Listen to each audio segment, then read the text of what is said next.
How is everybody doing? Oh, let's get me up here.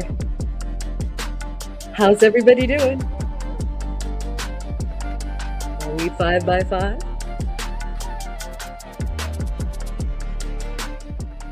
Welcome to the Friday Night Live. I'm your hostess, Karen, from Ozone Fine Art Ventures, and you are here with us tonight for a fabulous show.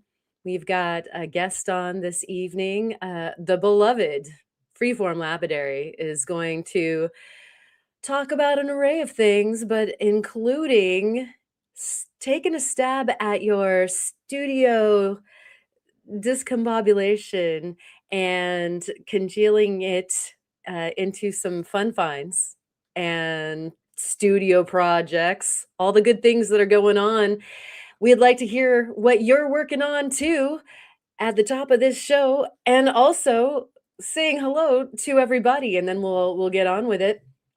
And right at the very, very top, we had Lonnie landing in so good, and she would just like everybody to know, yes, yes. I think that was to the question that we asked. Have you open or cleaned up your studio space and found something that you forgot you had, didn't know that you had, didn't know what it was before, but now you do? All kinds of fun things. I think that was our yes there. Mr. Chubby Hubby also came in, not a trend bucker. So in with the triple yes. And we were going back and forth there for a bit. And we've got Spot in the house. Good to see you. Always spot on. And we've got Ryan, who was working on the wheels, and there was a cryptic message just before we got started here. We've got Rufo that was dropping in, gonna go hit the Blue Forest tomorrow, on the road right now. So thank you for checking in, and we wish you the very best of hunts, and we hope that you will share what you are finding, either live or after the fact. We just love to see. Been meaning to get myself out to the Blue Forest so badly. And while we're opening up the show, I would love to know two things. Who is going live this weekend? I'm asking for a friend. Also, what in the world did I do to my foot? Wrong answers only. But what in the world? I can barely walk on my foot, and it just kind of happened from nowhere. So, wrong answers only. What did I do to my foot? Also, Sage Rat Sage Rat is going to be lurking. See, I was, the rack was a blend. While cooking up some dinner, I hope that you're getting your dinner as well out there, or breakfast or lunch, whenever it is that you're tuning in, and whatever part of the country you might be on, or world for that matter. And we've got Scott, just lucky, good to see you. And we are having pea soup this evening. It is just foggier than foggy, foggier than London. Of course, Ma is here this evening. So good to see you. She's got a wrench. If you've got a link to the live that you are doing this weekend, then ask one of our lovely moderators. We've got Ma in the house. We've got Ryan wielding a wrench. And if Rufo comes in and out, he's got one too. Candy Cane Content is also here. Remember to smash that thumbs up and subscribe, y'all. Thank you so much, Kyle, for that. And we've got Brenda Bloom eating peanut M&Ms and listening to the rain. That sounds so good, actually. That sounds like quite the decadent moment. I feel like maybe that belongs in a commercial for chocolate or something. So I'm glad that we can hopefully add to your poetic moment.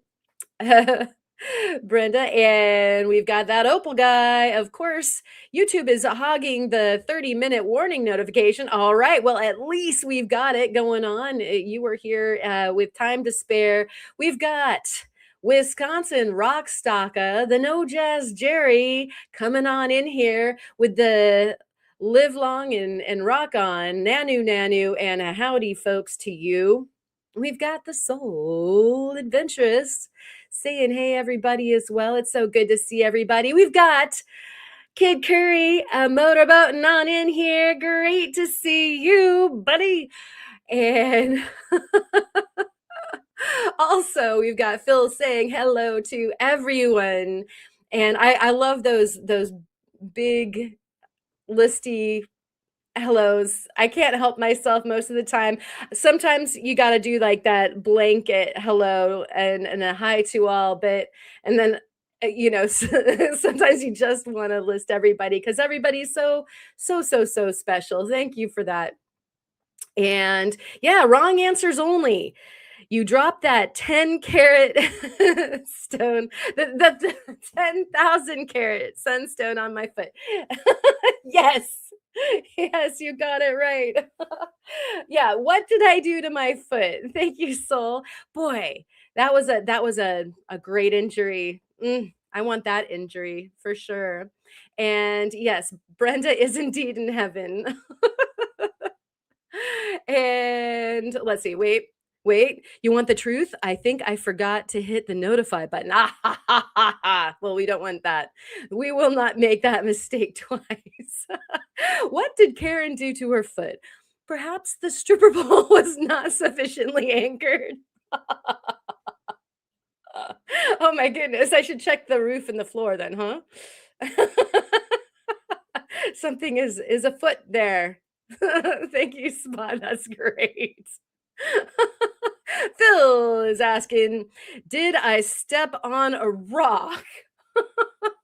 you know, what are the chances? What are the chances that this is a career induced occupational hazard? Ryan, Randall rather, is here in the house as well. Cheers to you. And we are asking the all-time question of what did Karen do to her foot? I can barely walk on it. And I have no idea. Like I literally don't know what I did to it. And so, wrong answers only. And Candy Cane content is saying, I'm going to be pumping out a few little opals I've been working on. I'll probably do a live so that I can do another giveaway since I've finally hit 100 subs. But y'all feel free to stop in if you can. All right. Well, hopefully we will get our notifications for that. Thank you for sharing that, Kyle. Congratulations on the 1,000 subscribers. Let's ring the bell for Kyle.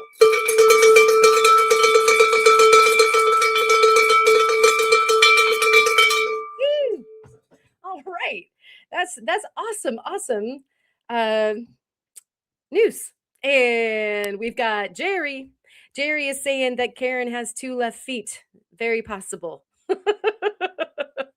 You know what, Jerry? It's my left foot too. Like you've got a significant amount of ESP, although you did have 50% chances there.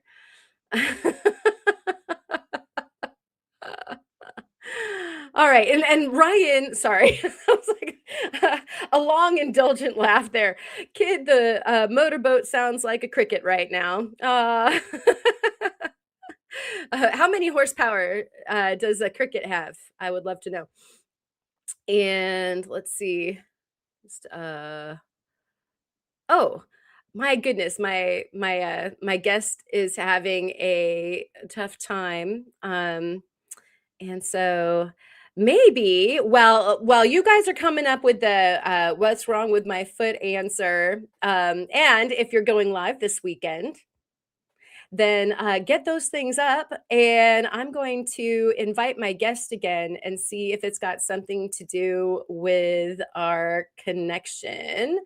So that's what's going on.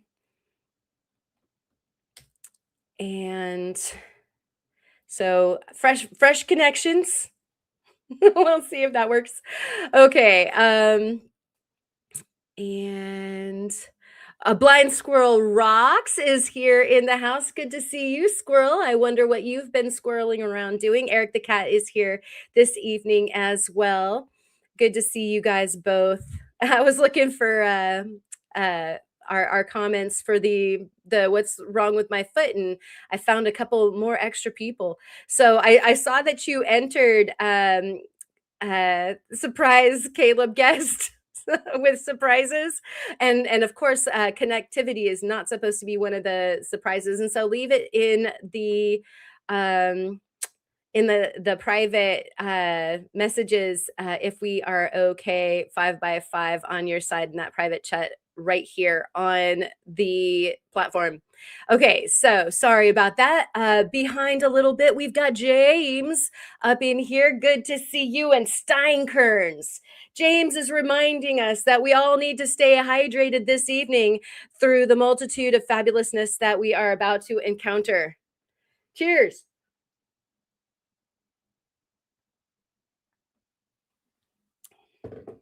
All right. And let's see. Okay, for now. All right. Well, you know what? If it discontinues its okayness, we'll fix it. And let's see. So I did say hi to James, and it seemed like there was somebody else that snuck on in here. And I want to make sure that I'm not missing any good answers or questions or anything. Okay, Eric. My prediction, she stepped on what looked like a rock, but it turned out to be a Lego. Yes, possibly, right? If they did an X-ray. I need more Steinkerns. If they did an X-ray of my foot, they would find the Lego. I'm imagining. Oh my goodness. Good one. I like that. Ozone got bad wheel. Oh no. Oh, that reminds me of what Ryan was saying. I think my wheels are okay. Oh, well, yeah, yeah. Like one of my wheels is flat. Now I just finally got it. It landed. Coming in for a landing. Taxiing. Okay, but yeah, Ryan was talking about one of his wheels for reals, and it had gone bad. A diamond wheel. Tell us more about that, Ryan. This sounds like some serious drama. And then we'll find the end of this chat and get in on with the spot prices and the things that are going on in the world and our news. Brenda says Karen was dancing the flaming flamingo and her heel broke on her shoe. It broke all right. I love that whole picture that you just painted though. Yes. I was doing that and got just overzealous and blew out a heel. I blew out my flip-flop. And it wasn't Margaritaville, for goodness sakes. All right. Let's see. Pardon me. Excuse me. Let's see. Just coming on down and coming on down. And yes, I am still drinking out of your mug. Kirk, it's so good to see you. We're working on the saw. Isn't that exciting? One of these days we might move like a sloth speed, but it'll happen. And we've got Anamare Manny in the house, and we are going to be mentioning you here in a little bit. Some more. Because also landing in the news. And we've got X-ray leg. What's going on? No, just foot. My poor foot. I have no idea what happened. I just went from 60 to 0.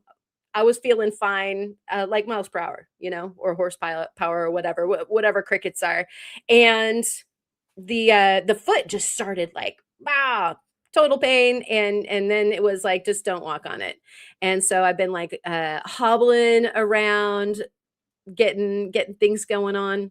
Yeah, right? Like was it is this 200 kilo Lego? That would be quite the Lego. And that would be a fun brick to have in your Lego set to play with, I would say. We've got this from Ryan. Use finger to spread water across 80 wheel, abraded through skin to red stuff. Oh, you need the emoji. I can't remember if I put the emoji on here either. Do we have the this one? Everybody? I think I put it up here. I lose track of what I put on the Discord and what I put on this one here.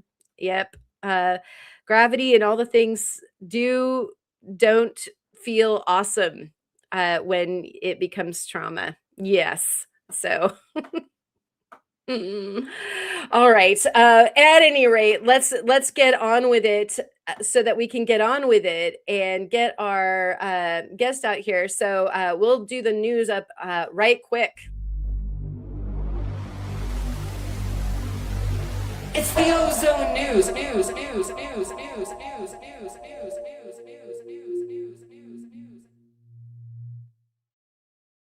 First off, in the news, I leave the comment up so that you can't read Ozone news.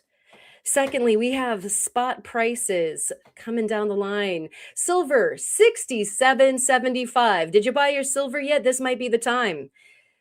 It's doing great in the market. So anything under 70 feels like a good price to me anymore. It's something to lament, but it's the truth. So go out and buy your silver. 67.75 for the weekend. Gold is at 42.36 and 15 cents. So also not bad if you're looking to buy an ingot. Won't set you back $5,000 anymore. And platinum 1715, even palladium over there at 1301. $1,301. Don't forget the dollar. And those are the spot prices. In the news also, we had a wonderful guest on last week. That was our own Manny Animare Arts, and he's working right now on getting that coffee working.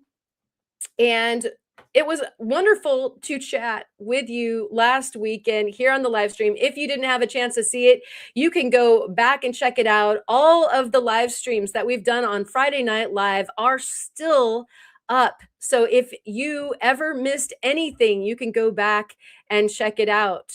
What I also want to bring to your attention is that not only does Animare Arts have a channel, go subscribe. Let's get them over the 100 subs, for goodness sakes, so that we can ring the bell for Manny, but also just put up a video. Persistence paid off. We were talking a lot about studio and getting into some of the different studio projects that involve both rocks and the melting of precious and semi-precious metals. So go check out this super fun video. We got to see some of that work last week together, and then the video came out. And it is a top shelf video, in my opinion. Who knows? Maybe this is the one that goes viral for you, Manny, but a super fun time looking at the sand casting and some examples of things going right and things not. So an excellent video. Go check it out. And we've got Ryan popping up the video right there in the chat stream. Hello, all you chatters. Thank you so much for coming. If I missed you in the intro, then I would love to say hello and thank you for coming now. But also, last week when we were doing our live stream, Rufotris Rooted Rockhound came on and showed off a mini keychain, if you will, saw that is actually this is the creation on a 3D printer, and then you put in either a Dremel or a flex shaft style rotary tool, and it becomes this keychain little saw. It's so incredible. If you missed that little bit of the live cast last week, then you can go back and in the chapter news, you can see the little interview that I did with Rufotris Rooted Rockhound. So this is officially on Discord, Froggy Walnuts, and they are over on our Discord channel now. Join the Discord and put up this little picture of this awesome and amazing little saw setup. It's so cool. So, at any rate, I wanted to mention once again this fun tool, and we will be getting a chance to do some trying of it, hopefully, very, very soon. And we've got some folks subbing. Thank you so much, you guys. Kirsty's in the house. Good to see you, Kirsty. And Sonia, thank you so much. And Eric, thank you so much. And bunch of you already subbed, so thank you guys for supporting Manny. And here's Manny in real time. Thanks for your support, guys. It means the world to me. Yep. Well, thank you, Manny, for all of the good times in the last live stream and live streams before that. And Candy Cane is actually asking, where can I see it in action? And the one that Rufotris has, he didn't actually, he showed us, but he did not do a demonstration during our live stream. And so he is actually going to do a video once he gets his all set up. He had the wrong size blade for it. And so as soon as he does have that now in possession, and so we are so dangerously close to seeing a demonstration of the saw. So keep your eye on Rufotris Rooted Rockhound's channel for a demonstration of that. He would probably be doing that after he gets back from his travels around like the Blue Forest and fun places like that. So it might be a minute. And then I'm pretty sure I've got one coming on the way as well. And so in that case, perhaps it'll be here. And so I will share it with y'all. And I've got other things to share with you. Also, I've got some studio stuff that I've been working on. I've been doing a fair amount of cutting and cabbing in the meanwhile. I'm filling some boxes and cutting some materials that I haven't been to for a little while. And just on the note of our guest and everything this evening, I started getting into some of the stuff that had made its way for some reason to the bottom of some of my rock piles. And this is some rhyolite from Central Oregon. And look at how beautiful this cut up. And then check this out. This is the cabochon that slabby turned into. And I absolutely love things, of course, that have visual interest and that shine nicely. But I love stones that as you observe them and the closer that you observe them, actually, the more they reward you. And so that was the case for this guy. And I wanted to share that with you. And then also, during our intro, you got a chance to see a few of the bracelets that I've been working on. Oh, no, stay there. There we go. There's one of them. And this is a labradorite that actually Theo shared with me. So this is some stuff going on in the Ozone right now. And what I wanted to just tell you here at the top of the live stream is that these are hitting the website also. And there's going to be a summer solstice story for the sale for the stuff that's on the website.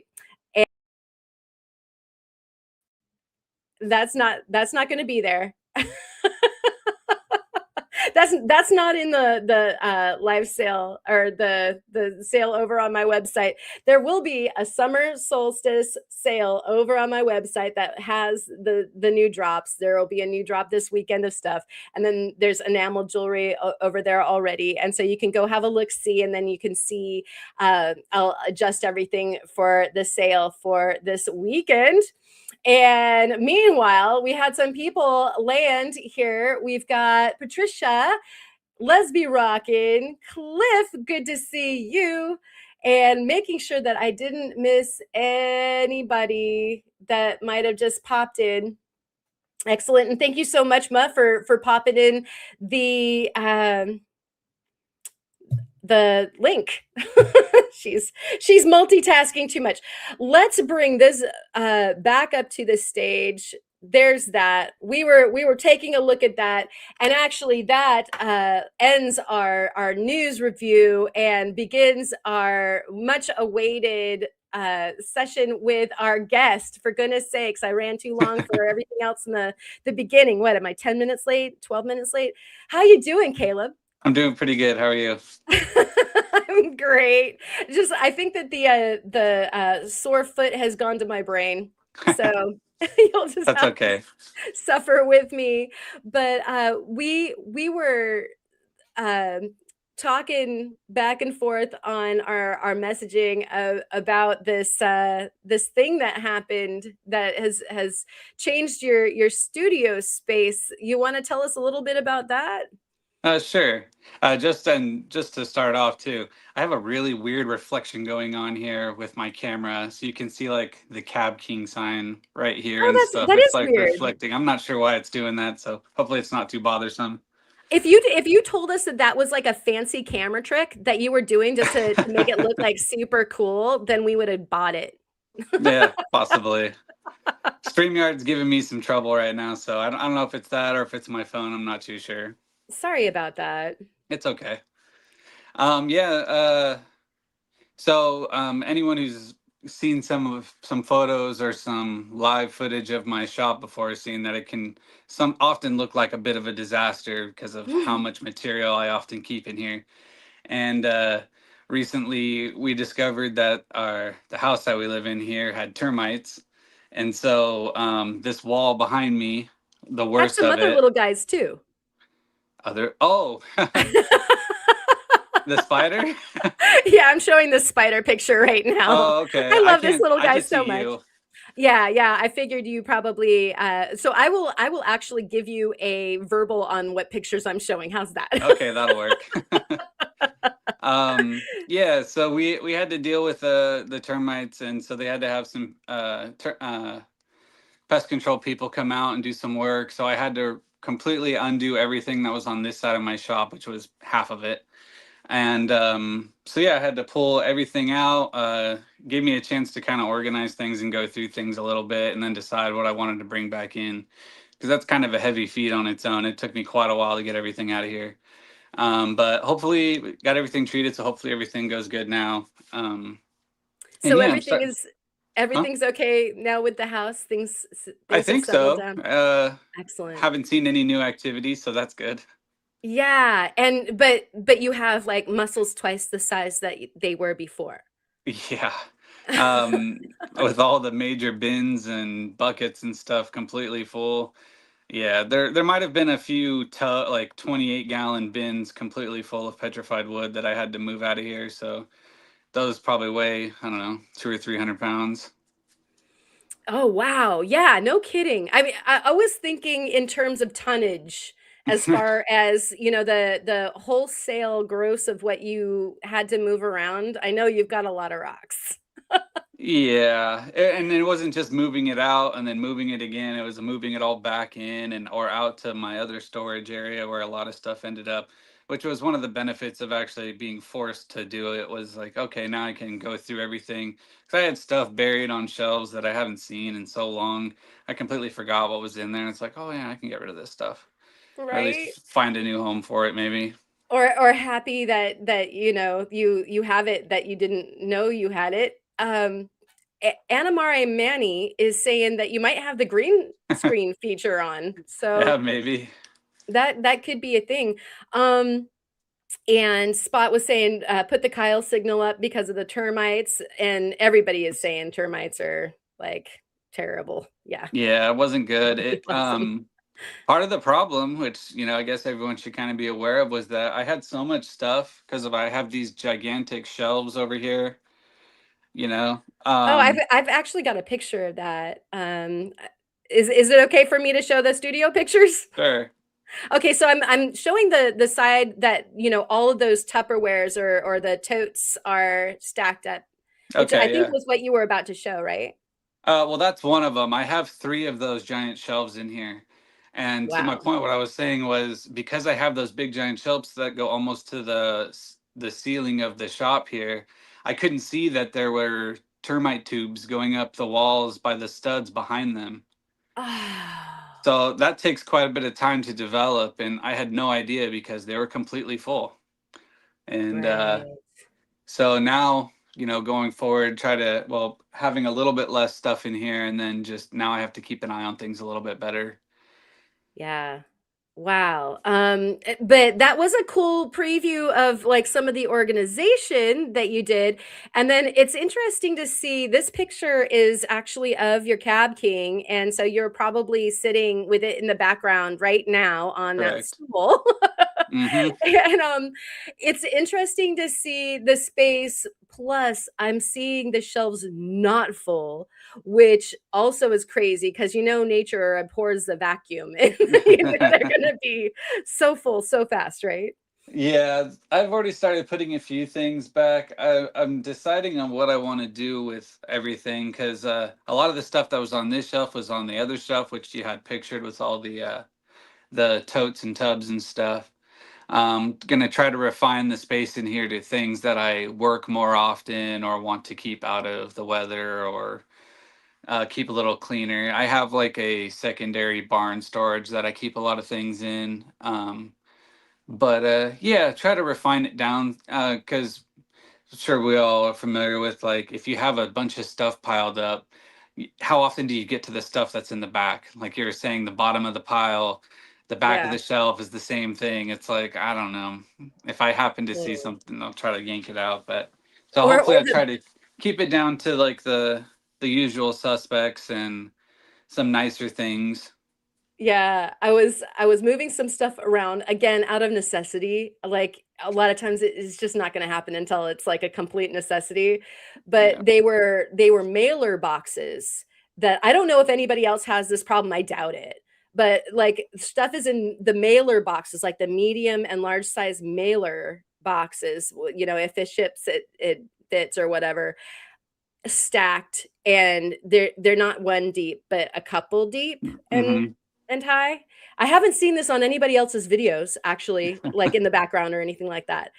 And that's always a stunner to me, is that that few on the bottom in the back, like that you got like 2 years ago, and there's still stuff in them, and you're going like, Hmm. oh my gosh, this is so awesome. I like all of a sudden then have these extras. So, did termites mess with your pet wood? Phil was asking. No. I did find some, that had gotten around somehow and into places, falling out of tubes and things that were all over stuff. I guess I got a little bit lucky. I had the first faceting machine that I got that is incomplete. It was gifted to me in a box, and it's like I think it's like parts from like three different faceting machines, and I could never really get it all, Wow. and which is tough because it's an older style one, so it's kind of vintage, and then some of the dials on it you seemed even older than that, or not the I mean the armatures and stuff. So they're really nice, cool things. But yeah, there was a termite tube that came down and like was sitting. I didn't had no idea because I never go up to the top shelf that often. Um, and yeah, it was actually they had actually built a tube down to the faceting machine that was sitting on a wooden board, Ah! but they didn't get into it. So I guess there's that. That is like the total instigator for the nightmare I'm going to have tonight. I know. Like, and Kid Curry, you too. A termite bit Karen's toe, maybe. Yeah, yeah. Between those two things, I think I have my nightmare fodder well in line for this evening. And hello to you, Rick. Thank you for cruising by. And so you took care. Oh my gosh, like the tube stories are scary, but you found some cool stuff. Yeah. Where would you like to start as far as the cool stuff that you found? Um, I found, okay, well, give me a chance to go through some buckets Yeah. and bins. And I think you have a picture of the blue bucket. Right, I do. Let me get that up here really quick. Okay. Um, yeah, so I had a bunch of 5-gallon buckets in the bottom shelf that were too buried and too heavy to try to weasel out of there. So it gave me a chance to go through some of those, and I found everything from like quartz crystals to rough material to slabs to, like a whole bucket full of Nipomo saginite agate, and just a lot of cool things that I had forgotten I had. I mean, I probably haven't looked in those tubs for like 3 years since I moved them there. Oh my gosh. And if you're showing the bucket picture, you can see a I little bit of am. the stuff on top and how cool some of the things look that were just sitting there. Heck And I've actually yeah. got a lot of it on the floor right now because before I got on here, I was trying to sort through some of it, um, which is another thing I'm doing. One bucket or one bit at a time, trying to sort out the things I want to keep to work and the other stuff that I could either sell or trade or give away or things like that. But yeah, that 5-gallon bucket was completely full of slabs. Some really nice, like medicine bow agate, which is a really cool dendritic agate. Um, a whole Yeah, bunch of that big is slabs gorgeous. of Let me get you back up for that. okay, Yeah, there we go. a whole bunch of slabs of this Stone Canyon jasper, which is a pretty Oof. notable brecciated jasper that's local to me, that you can't get anymore. It still exists, but it's on private property, and you have to be friends with the ranch owners to even think about trying to get out there. And then I found a bunch of slabs of Indian paint stone. Some of you Oh guys my might be gosh, I familiar love with. that.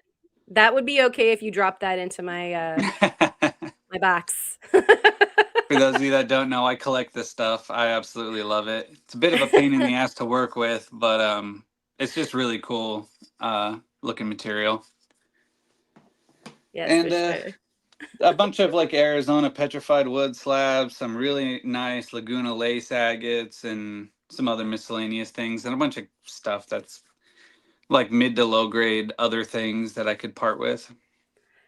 Right on. There were some other lumps in that same kind of group that you showed me. Do you want to talk about, like, there was a great big lump next door to that bucket of here, Lump? like, yeah, I'm wondering if I can you see that now that I'm sharing it? It was Oh, right, yeah, yeah. Yeah, I can see lump. that. Yeah. So I think there was another one that had like a bottle cap for scale. I don't know if you I think brought it up or so, not, yeah, but here it is. okay, yeah. So that's Big Sur nephrite jade, and it's bubble jade. So What? botryoidal jade, yeah. Oh my gosh. Those lumps that you see in the bottom half there, those little like orbs or bumps. Yeah, those are the botryoidal bits of the jade. Wow.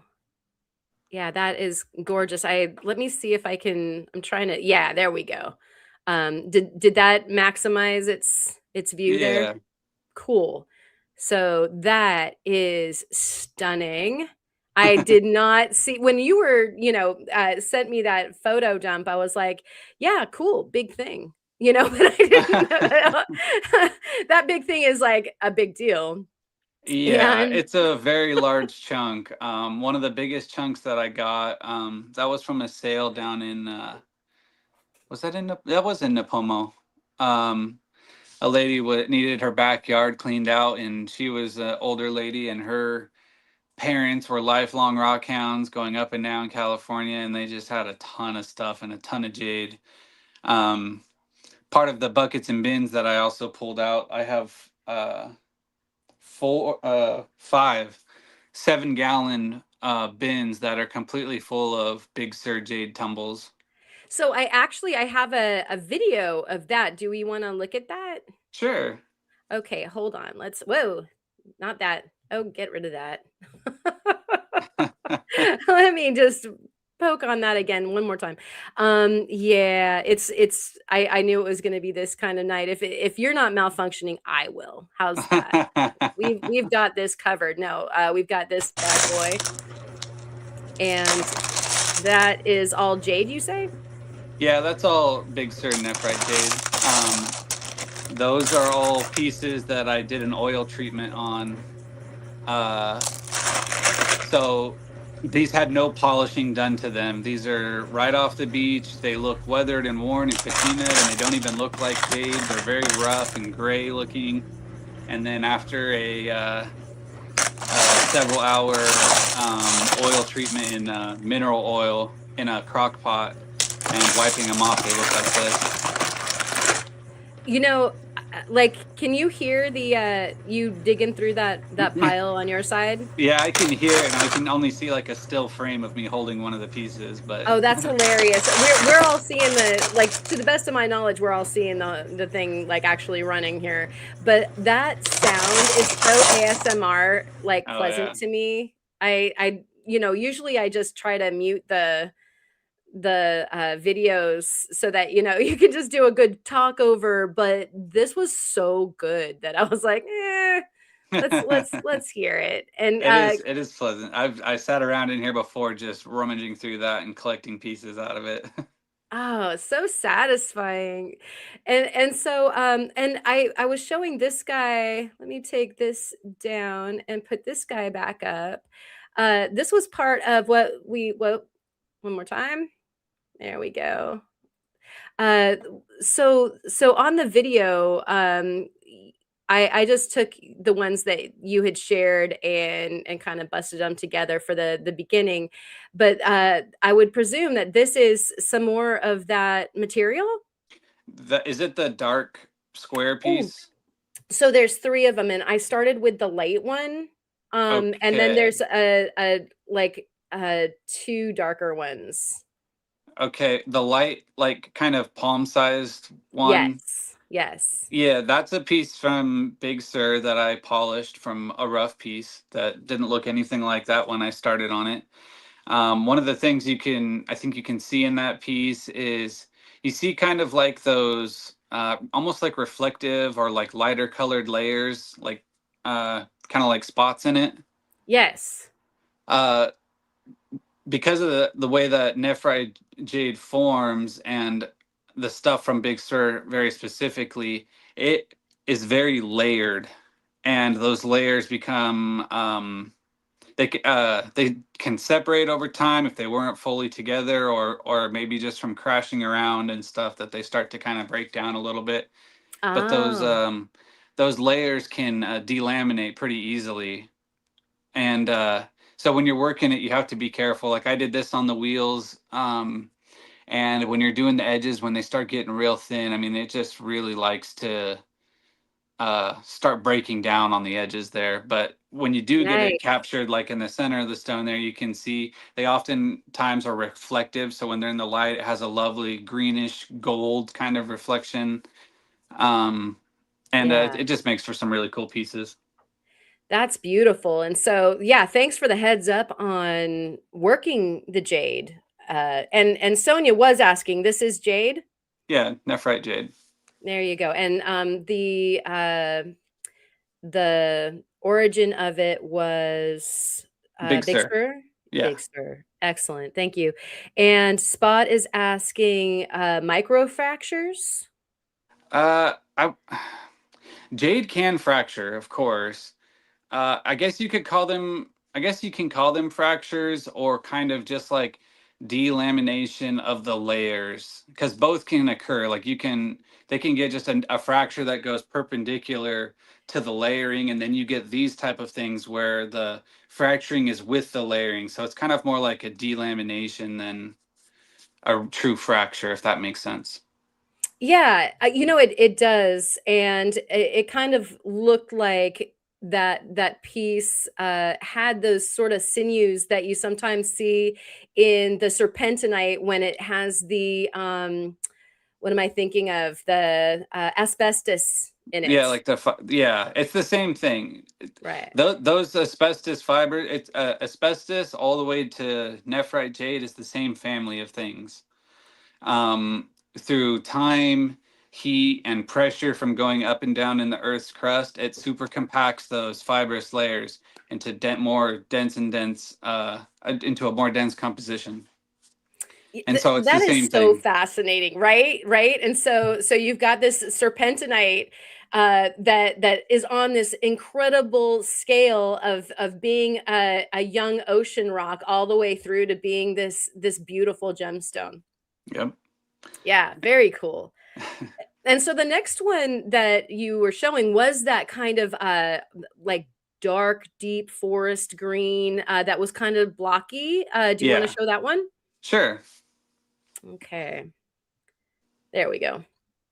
This was a commission that I did for a friend of mine. They picked this up somewhere, and that white textured backside, almost all the stone was covered in that, except for a couple little Ah, windows. And so I took all that stuff off and got it into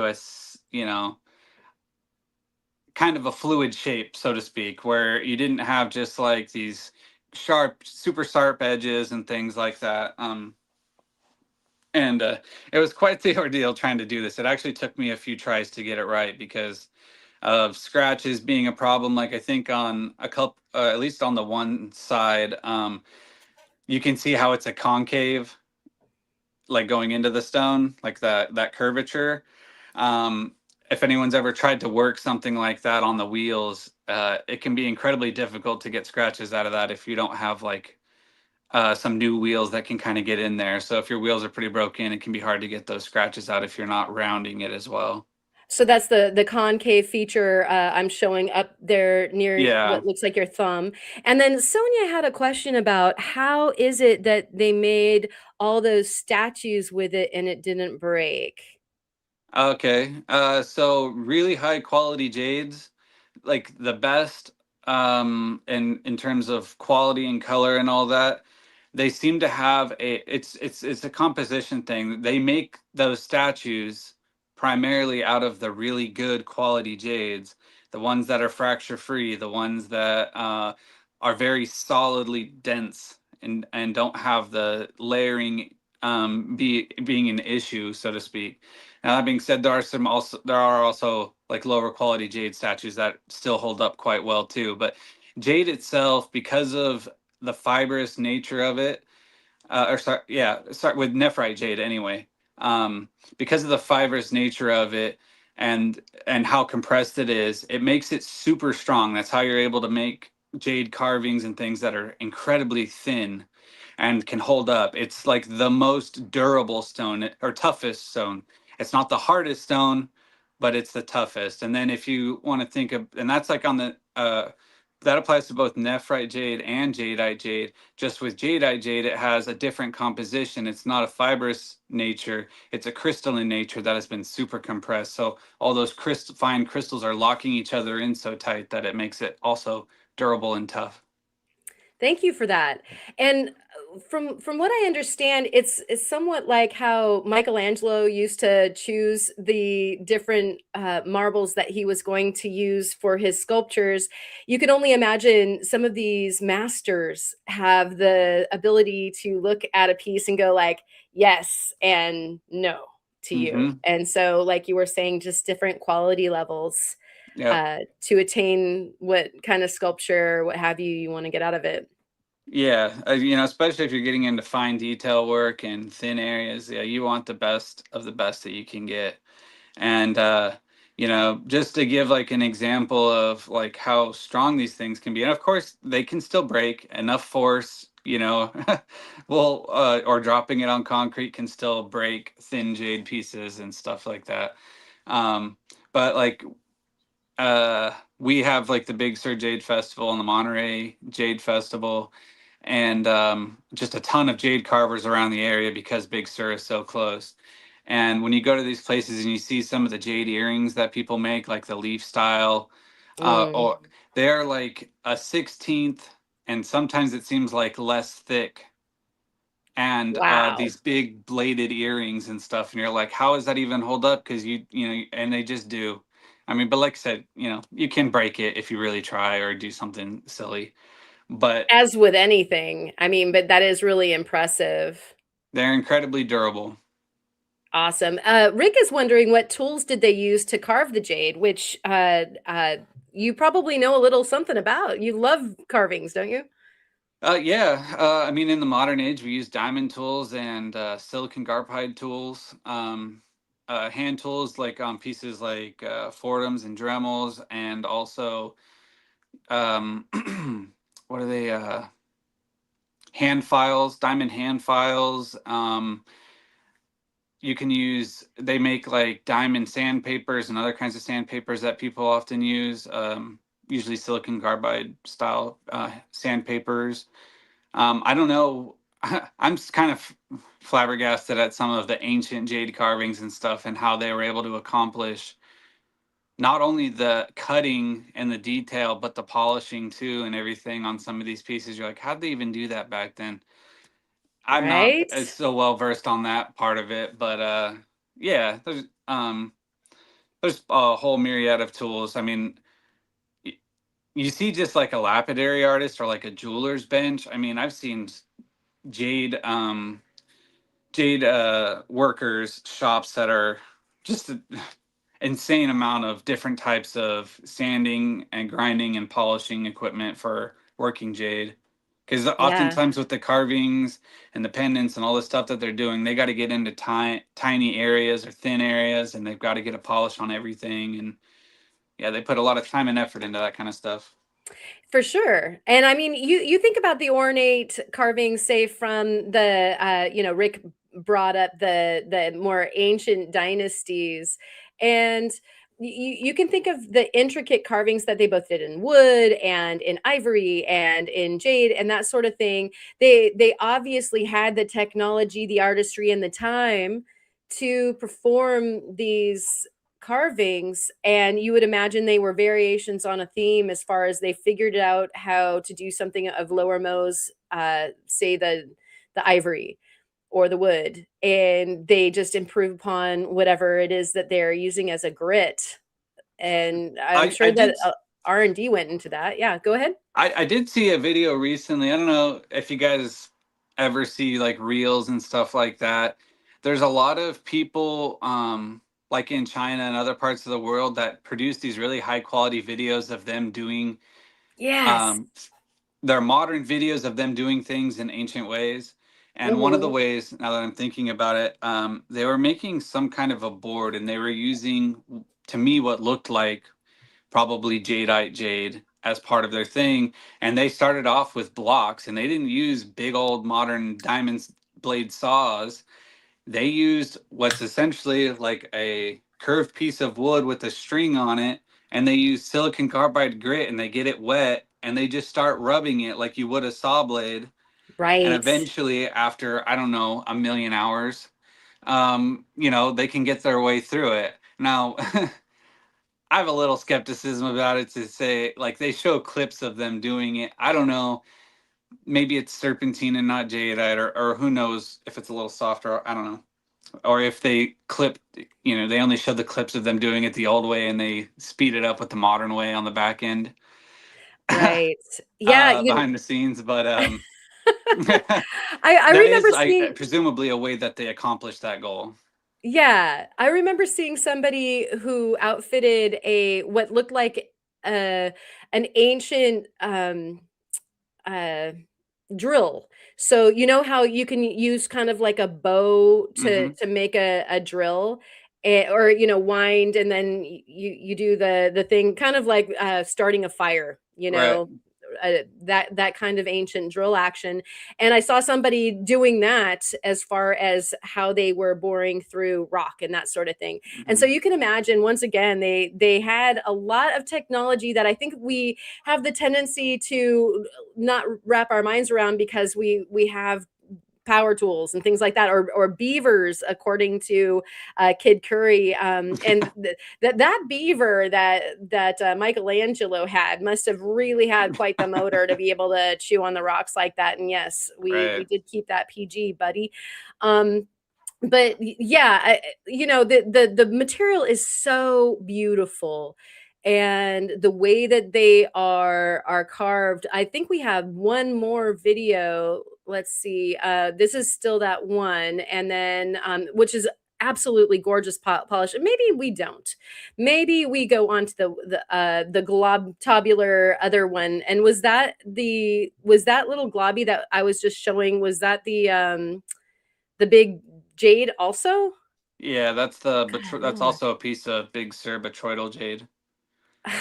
to. Dude, Yeah, that is that's nuts. this piece was all very clearly broken off from like a solid chunk, which often a lot of the pieces I have, even that other big piece that we shown, the cap has the bubbles. The bottom side just looks like a rough piece of rock because they busted it off from a larger chunk in situ probably. And this piece in particular has the biggest bubbles that I've ever seen on a piece of jade. And Yeah, look at that globby right there. yeah. That is incredible. I It's don't know I if you need can to see work that this too. piece. I won't be taking any polishing stuff to it. All I would be doing is blasting it, bead blasting it with glass beads to try to work away. One of the features that is often present with the bubble jade is it kind of has layers to it that are softer and harder. So you'll have like these very solid, hard jade layers, and on top of it will be either like a lighter green or kind of black material. Man, I wish I could find that piece that I worked. It's around here somewhere. Oh, you I've should shown know it before. exactly where it is now. Yeah, right. It's in one of the jade bins. Actually, I showed it. It was in one of those videos that I sent you. I just don't know where it is at the very moment. One of the But videos. yeah. Oh, I don't think you might not have uploaded it because I didn't resend it to you. But when I was Mm. showing you a video of the stuff that my friend had tumbled, it was sitting in Uh-huh. there, and it's a Mm. piece that I've bead blasted before, and it just barely showed a few little dots of botryoidal jade, and when I was done with it, it was completely covered because I blasted away all the stuff that was covering it up. Wow. That is so cool. And what's interesting about this, where I stopped it right where you can see the big globby, is once again, if you can picture that jade and serpentinite and all these greenstone started off underneath the water when they were being born of a volcanic reaction. So they are, the beginnings of Oregon is made out of this stuff. Like this is bedrock for an out to sea island being formed. And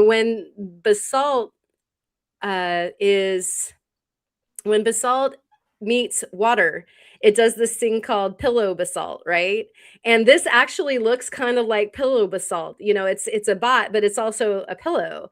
And I'm wondering how cool if maybe it is related to a pillow basalt. If anybody who is a geologist out there knows, we would love to know that, because that would be a cool thing. Yeah, I've always been curious why some of the jade goes botryoidal because most of it doesn't up there, but some of it does. And I'm curious as to why or how that happened. Yeah, that's fascinating. So, if you do have a knowledge or a link to a cool video about it, then definitely post it either in the comments or in the chat if you're here in real time. And then Kid Curry is wondering, blasting with glass beads, WT marble? He's Googling it right now. And so, yeah, you would think that this is material that would be harder than glass, but that's your objective is only to get through the stuff that's not as hard as the glass. Am I right? Correct. It doesn't really hurt the jade I've noticed as much. I mean, this is just a real simple like a blasting box that you'd find in someone's shop. And then I mean, I'm sure with anything, it's like with enough tiny scratches. So we often say, okay. So I forget his name. Was it Cody? Is his name Cody? I think he got with like one of the water jet channels on YouTube at one point, and they Ah, like cut a diamond in half.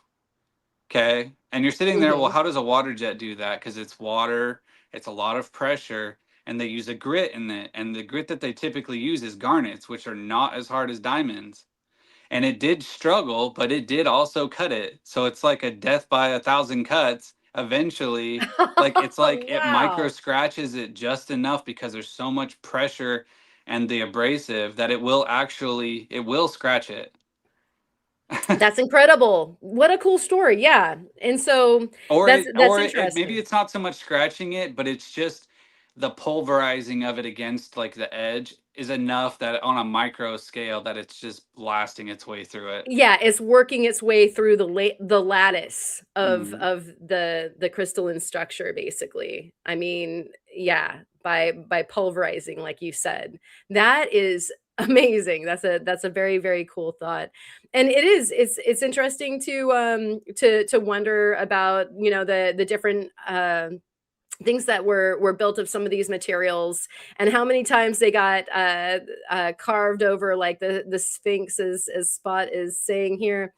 And so, speaking of ancient archaeology, actually, you have a couple pictures from what you found Oh. in your studio from ancient archaeology. And so this is a Sort good of. segue, sort of. So you wanna talk about this find in your studio? Is it just one of the I think picture I might frames? have them both, but yeah, I can show one at a time. Okay.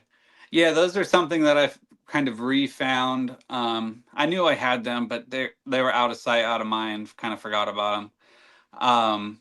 But they're a couple picture frames full of arrowheads.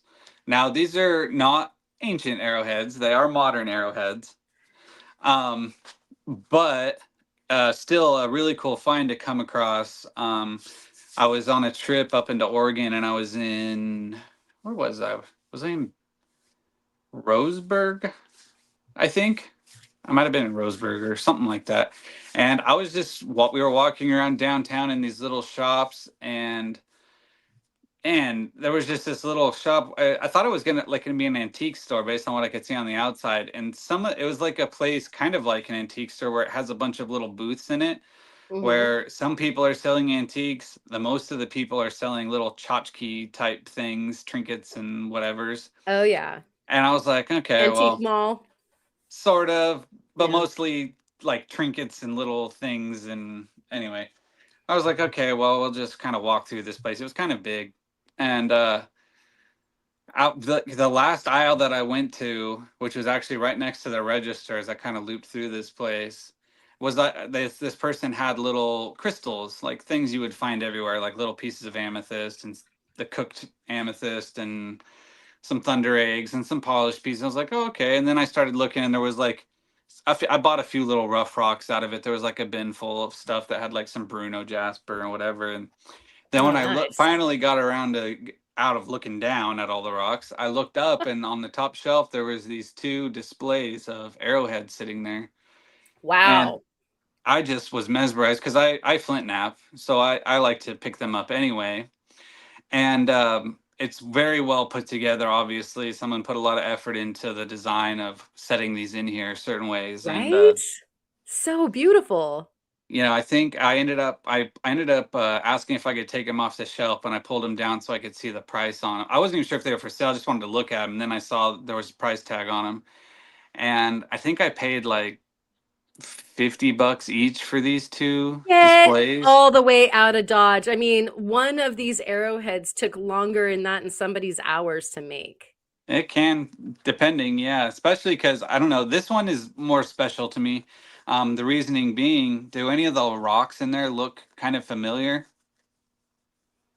Let's see. I mean, like there's some really interesting spotted guys and agate looking guys, and there's some pinky looking guys. Okay. Any of them look well, it's a lot of those ones that are like the clearest with the blacks and oranges and spots and dendrites. Uh-huh. What material usually has that kind of stuff? Like Montanis. Yep, that's what they are. And that's insane because y'all know how hard those are, right? So Hmm. somebody napped so well that they pleasured in napping small Montana points That's outstanding. Tell me, how big would one of these stand up to, say, a nickel? Like, what size frame are we looking at? Oh, well, I can probably show you. I got them right here. Oh, okay. Well, hold on a second so that I do this right and I don't stymie myself. Let's. Disaster. Oh, never mind. Let me bring that back. You guys, Pardon isn't me. that beautiful? Yeah, like so there's So a sorry for that, guys. I you know forgot what's my funny cord is was right there. we're looking at the picture and so nobody's Oh, seeing the okay. chaos that I'm You looking just at. saw the chaos. Yeah. Kid Curry is saying goddamn termites. Oh, Rick got that one too. Like everybody's got the joke going on at the same time. But yeah, Okay. double dang is what everybody is saying. And Soul definitely guessed it. And so did Sage Rat up there. Y'all are yeah, and Ma, sure enough. Yeah, you guys all did well. So here we're gonna go ahead and go back to this so that we can see it. Boom, Okay. baby. So I don't have a nickel on me, but I do have a beer bottle cap. So, uh, Which you is know, better. Yeah. that's Oh about, wow. you know, so that these are the smaller ones, of course, all of the ones that are inside here. Wow. And Yes, just so something I maybe a wanted to kind 16 of, by 20 size frame, would you say? man, I Standard. would say more like a 12 by bigger than maybe 12 by 14 or a little bigger. I'm not real sure. Okay, yeah. Something like that. Okay, yeah, and that bottle cap did go a long way, and there were some others that were hoping to figure that out. And so yeah, that is amazing. And Anna Mare is asking how much would just one go for? Would you That's a great guess? question. A friend of mine, my one of my mentors here, who has been flint knapping for almost 30 years. He's been teaching me how to do it, and he sells some of the points that he creates, and a little bit of it can depend on the material. Um, if it's an expensive or inexpensive material, um, and the design or the point type, there's a whole lot of variables that can go into it. But I often see a lot of his stuff. He might sell some of the smaller stuff maybe in like the $15 range, and then up to like, for an average point, maybe up into the 20s, into the 30s, something like that. For those are just for like your kind of arrowhead. Some of the other uh, point types like atlatl or spear points or those kind of things, dart points, those would go up a bit higher, a little bit, but not terribly expensive. But again, it really kind of depends on the material. I've seen him sell really beautiful points of similar size for about $20. Wow. And so you got to I mean that sounds like cab prices to me. And so you got to wonder though, like we're looking back at the original like the bigger Mm-hmm. point array, and so you're seeing a little bit more obsidian it looks like in this one. Yep. You know, now that you said something about the material, I had to go back and look, and I'm sure everybody else was feeling that way too. And so that other case had way more Montana, which is insane, but we've got And a little bit here. I just wanted to touch real quick on the whole like the making arrowheads out of agates and stuff. Yeah. Um, a lot of churts okay, when the natives were making arrowheads, they tried to use good silicate material that would take a sharp edge, right? And some places didn't always have that kind of stuff. Like back east, you'll find arrowhead points out of like raw quartz, coarse raw quartz, but they could get just enough. They usually don't look very great, and it's because that type of material doesn't flake very well. Obsidian, as we all know, is incredibly sharp and flakes really well, and it's easy to work, being a softer stone. Um, the thing about some of this stuff, like they use a lot of like corals, like fossilized coral stuff, and sometimes Montana agates and other jaspers and things. And not all of that stuff flakes very well. Like you can flake it, but if it's kind of coarse in texture when you take that flake off, it all of that it'll slow down your flake, so to speak. And by that I mean, like, ideally when you start preforming and getting a piece worked, you're trying to take flakes at least to halfway, and some of this material won't let you because it's just kind of too grainy. And so one of the ways that they Ah, do, like with the Montana agates, you can't flake it very well. It's too grainy. You can't get the flakes to travel, and so you're battling it the whole time. And right? so what they do is a lot of materials they actually cook in like turkey ovens or in kilns if you have access to them. And every material is a little bit different about how much temperature, the steps that you take. So sometimes they'll go to like 200 for like an hour or two, and then like 300 and then 400, and like hold or don't hold, bring it back down slowly, all that kind of stuff. And what it does is it kind of changes the molecular structure or the grain of the material from being coarse and hard to work with to flaking better, where the flakes travel and you get a nice edge and all that kind of stuff.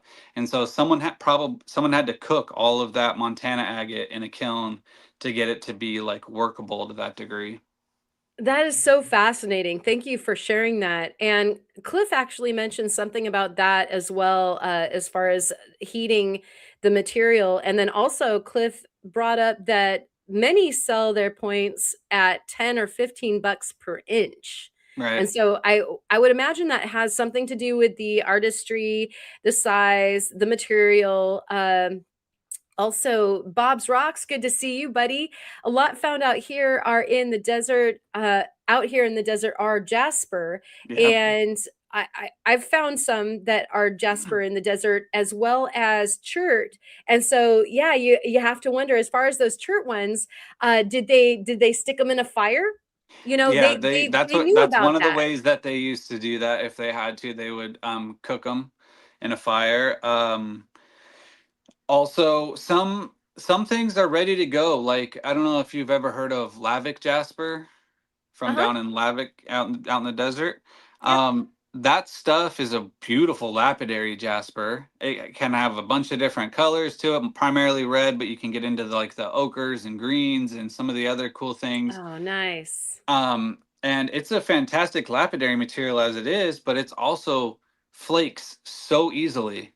Mm. And I don't know if it's being conditioned from being out in the desert and exposed to heat for so long, or just in its natural makeup, where when you work that stuff, when you get into a good, because it can be kind of layery too, so you can kind of have these really nice jasper layers, and then it can kind of get into some funky, more crystally type of stuff, and those spots don't work very well. But if you can get like a solid jasper layer, man, that stuff flakes like butter. It's just so easy, and it's ready to go as it is. So Oh, wow.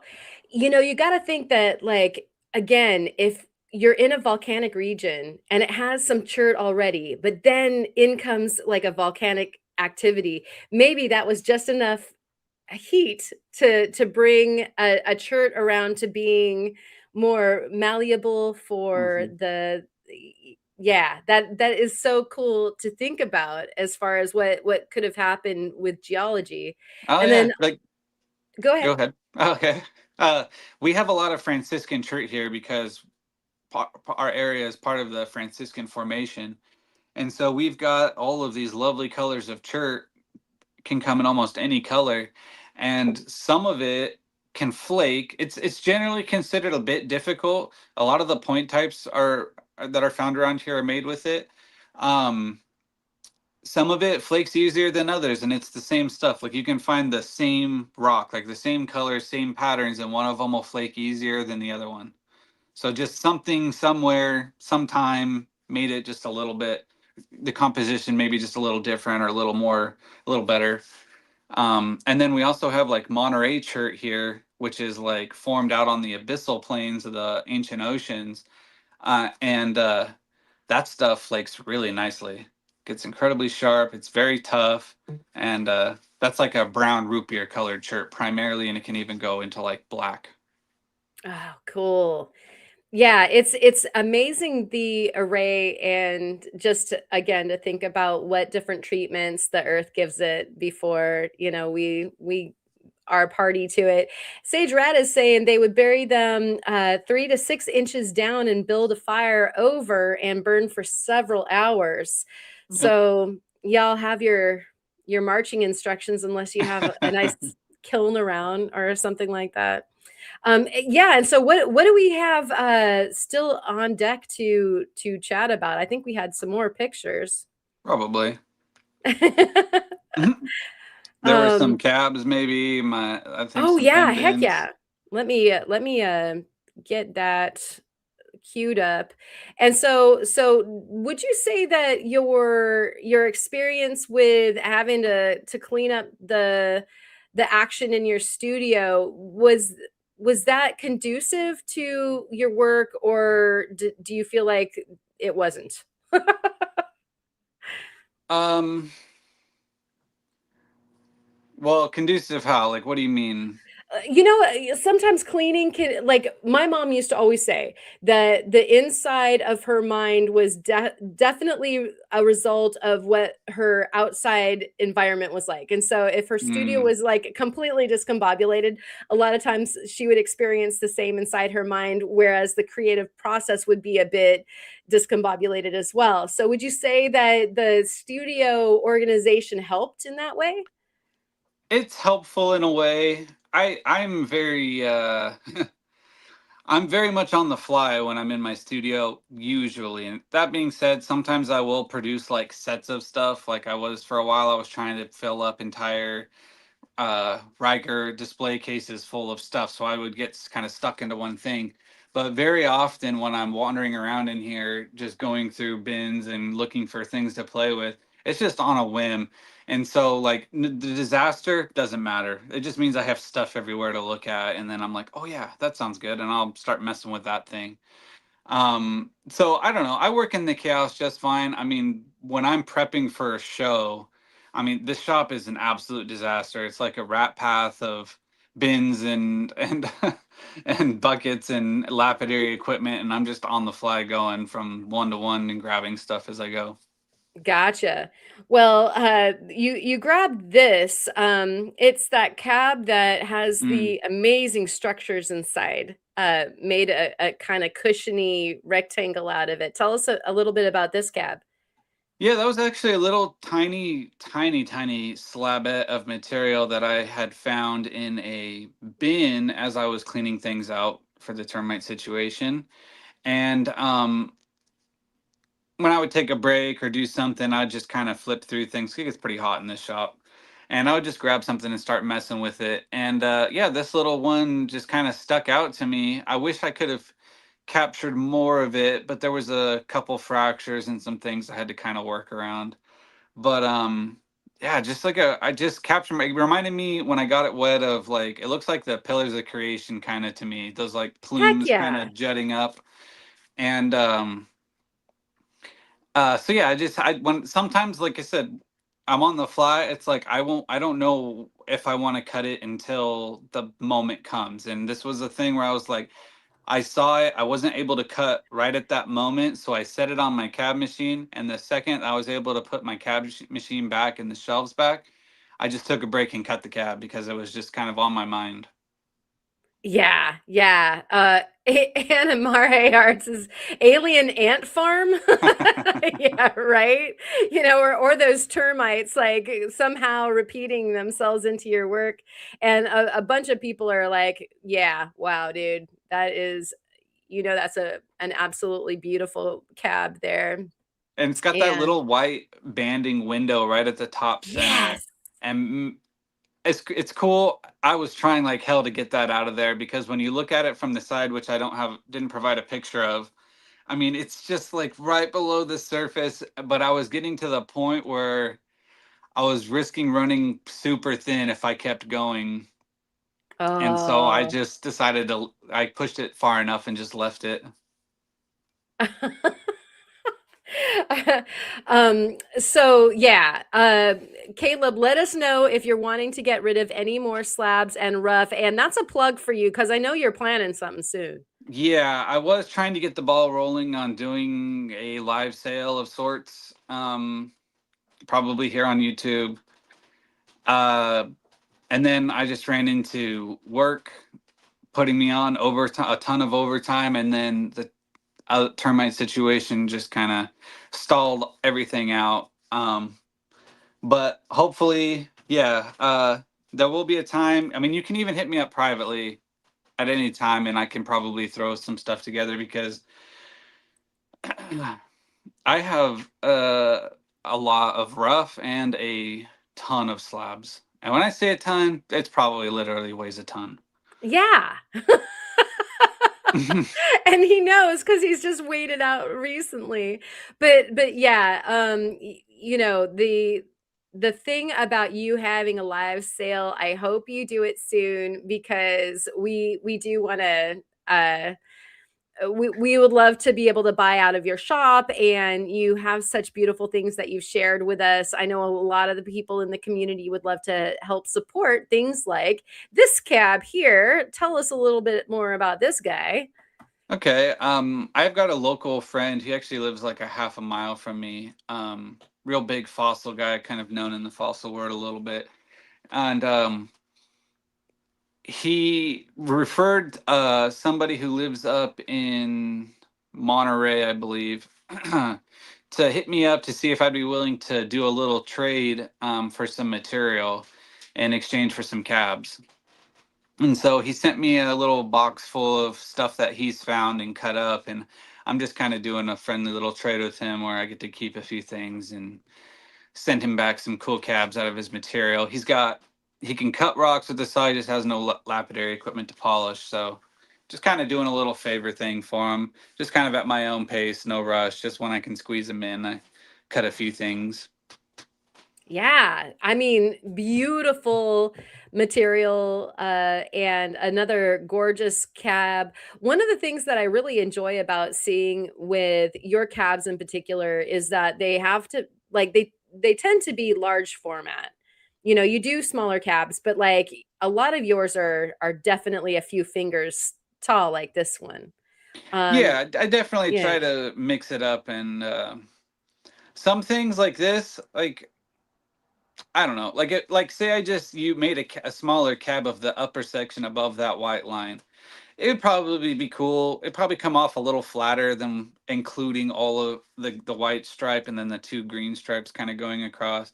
Kind of adds a little bit more character to it. So in a case like this, like we've talked about before in cab design, like if something's kind of flat, you can kind of do whatever you want with. You want to do something a little more interesting shape or try to include as much as possible to make it a little more interesting, maybe.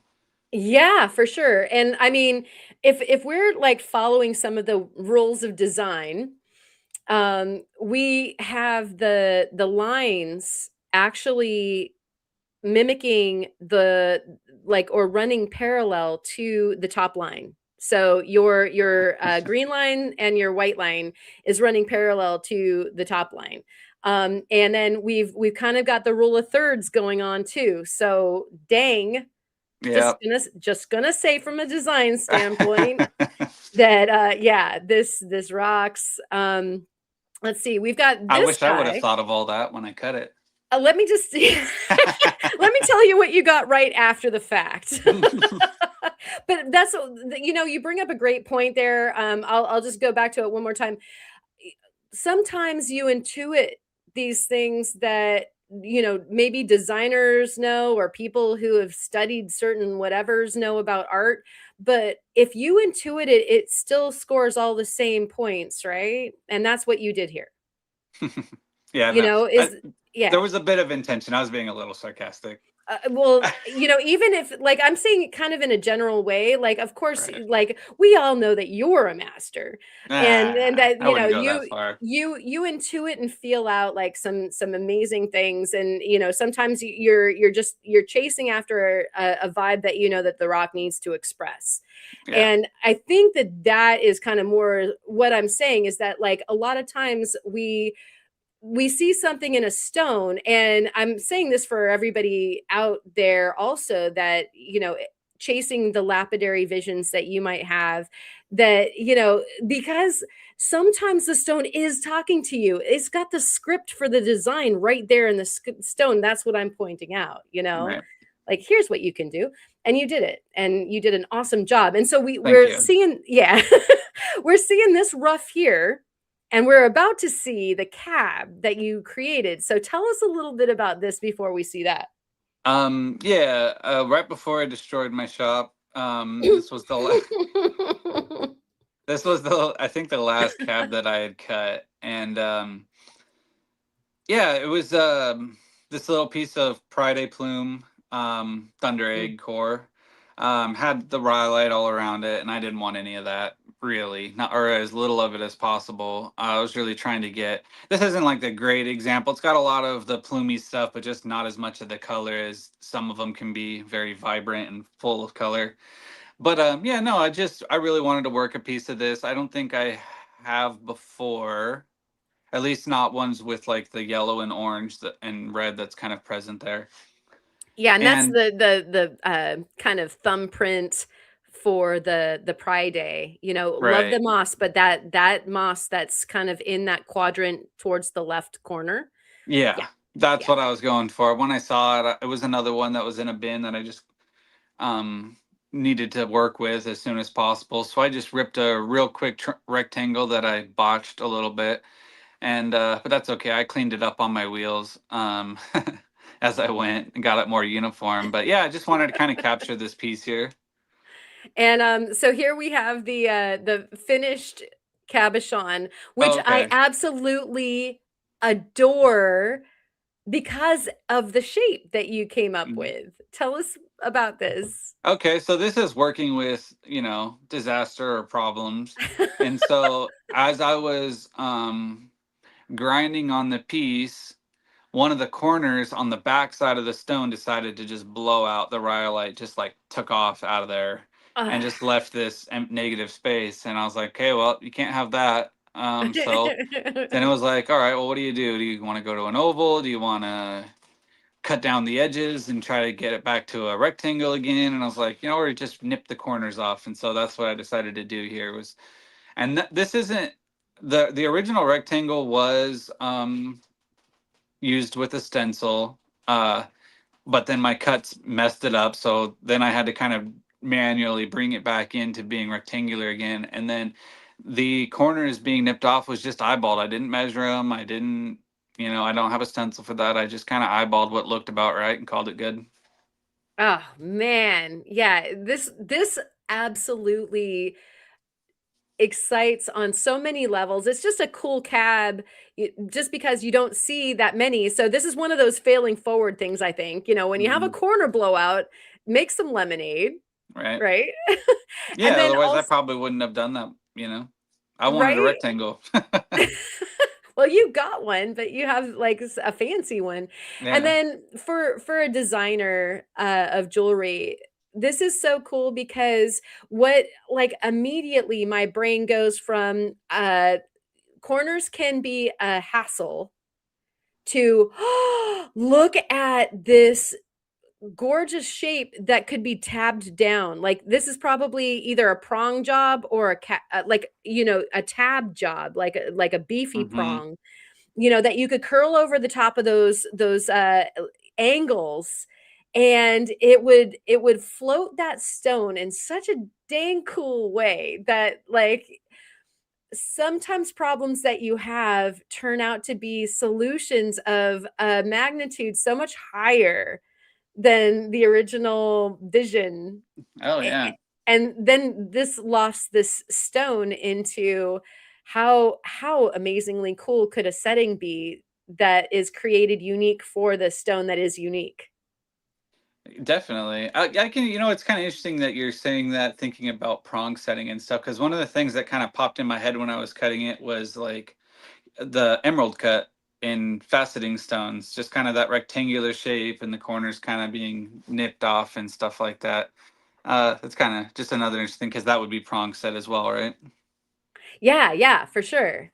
But like again, with even faceted stones, you can do a bezel set, you can Mm. do half bezel prong, you can do claw, you can do gypsy, which is flush set to metal. I Oh, mean, okay. you know, they're like what is exciting about design is that oftentimes the problem that a cab or a gemstone comes to you as is part of the design solution that creates like a whole new creation. Sure. Yeah, so fun. And so that's again another thing that I really enjoy about your work is that you definitely don't have any problem going into the frontier for for things. No, I just try stuff. Yeah, I don't think right. I've ever cut a cab of this shape until that night. I just worked Right? with what I had and went for it and made it Yeah. work. And then it turns out to be like creative genius work for some metalsmith, you know, like, yes, thank you for doing this because it's going to be such a cool stone when it's done. And so, yeah, awesome. Dave Lou, welcome in. We're reveling over the work of Caleb here in his freshly renewed studio. And gosh, it seems like there was a question out there, and I'm I didn't backtrack far enough to see if there was this question from Ryan. Is it for Caleb? Do you have room for your genie and your facet machine now? Does that sound like something for you? I do actually have room to kind of expand the equipment that I have just sitting on shelves. Um, oh man. Plus, yeah. Uh-oh. I'm slowly putting things back. Let me enjoy the open floor plan for a minute here before I start getting too crazy again. Well, you know, I definitely vote for room for your faceted machine for sure. Like if I get One a of these vote. days I'll get into it. Yeah, since the termites didn't destroy it, you know. Like I can't only imagine this that we were just speaking of as far as your creativity and your design sensing. Like I can only imagine what you would bring into the faceting realm with that. And I'm that being go ahead. I'm excited to try it. It's Yeah. just getting myself there because I have everything I need. It's just Yeah. like getting myself mentally there to like stop cabbing for a minute and take on another hobby. Well, you know what? I completely understand, and from the position of having sort of been there, you know, in my own way, in a different way than you. I my faceting machine sat for an easy 4 to 5 months Mm. in the corner of my studio because I was a little like we kept on like, is it time for the first date yet? And I was like, no, Mm. no, not quite yet there, you know, because it is a huge taking on of new stuff into the brain space. And you know, if you're maxed out, then you're not going there. Right. You don't need to double max on brain space. But when it's time and that machine or machines in your case give you the green light, you know you've got tons of support here Yeah. in the community. You know, we have the same machine. And then you saw like Anna Mare just helped us out with this huge PDF of a gazillion different designs that you can try. Start and they're designs from contests, and so Mm. they run from the beginner to the masters, different Oh, designs. okay. Yeah. And so, you know, choose like a super beautiful but simple one. They're contests, and so, you know, there's still designs that are meant to be pleasing, and Right. so and unique and kind of fun to cut. And so, seriously, like we'd all love to see you do that. Someday when feel like I have more time, I'll get to it. Totally understood. That was exactly, you know, my point. We all like get to the point where we can accept more puppies into our lives. Right. Because they're like adopting puppies. And so that being said, the exactitude of faceting, but here we have something different. Tell us a little bit about this little amalgam going on here. All right, this was a commission that I did. I did the lapis, which is the bottom stone, and the turquoise as the right hand stone. The main cab was already made by somebody else. It was provided by a friend of mine, and what she did was she has a matching stone to the centerpiece, um, that she made a pendant with, and she made a square pendant shape with that stone taking up, a majority of it. And then in the bottom side here and the side over here, the same kind of layout that these two side stones are in, she just cut out of the silver and left that negative space.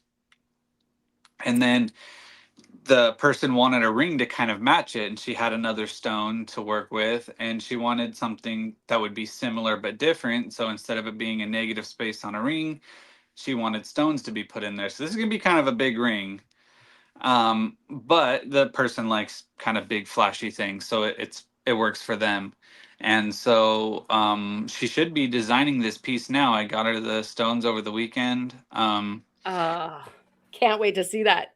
Yeah, I had to do some tricky things with this. I had to cut a couple pieces of lapis to get one that was going to be kind of appropriate, because I know it's kind of hard to tell scale here, but that lapis stone is probably only 3/16 of an inch wide.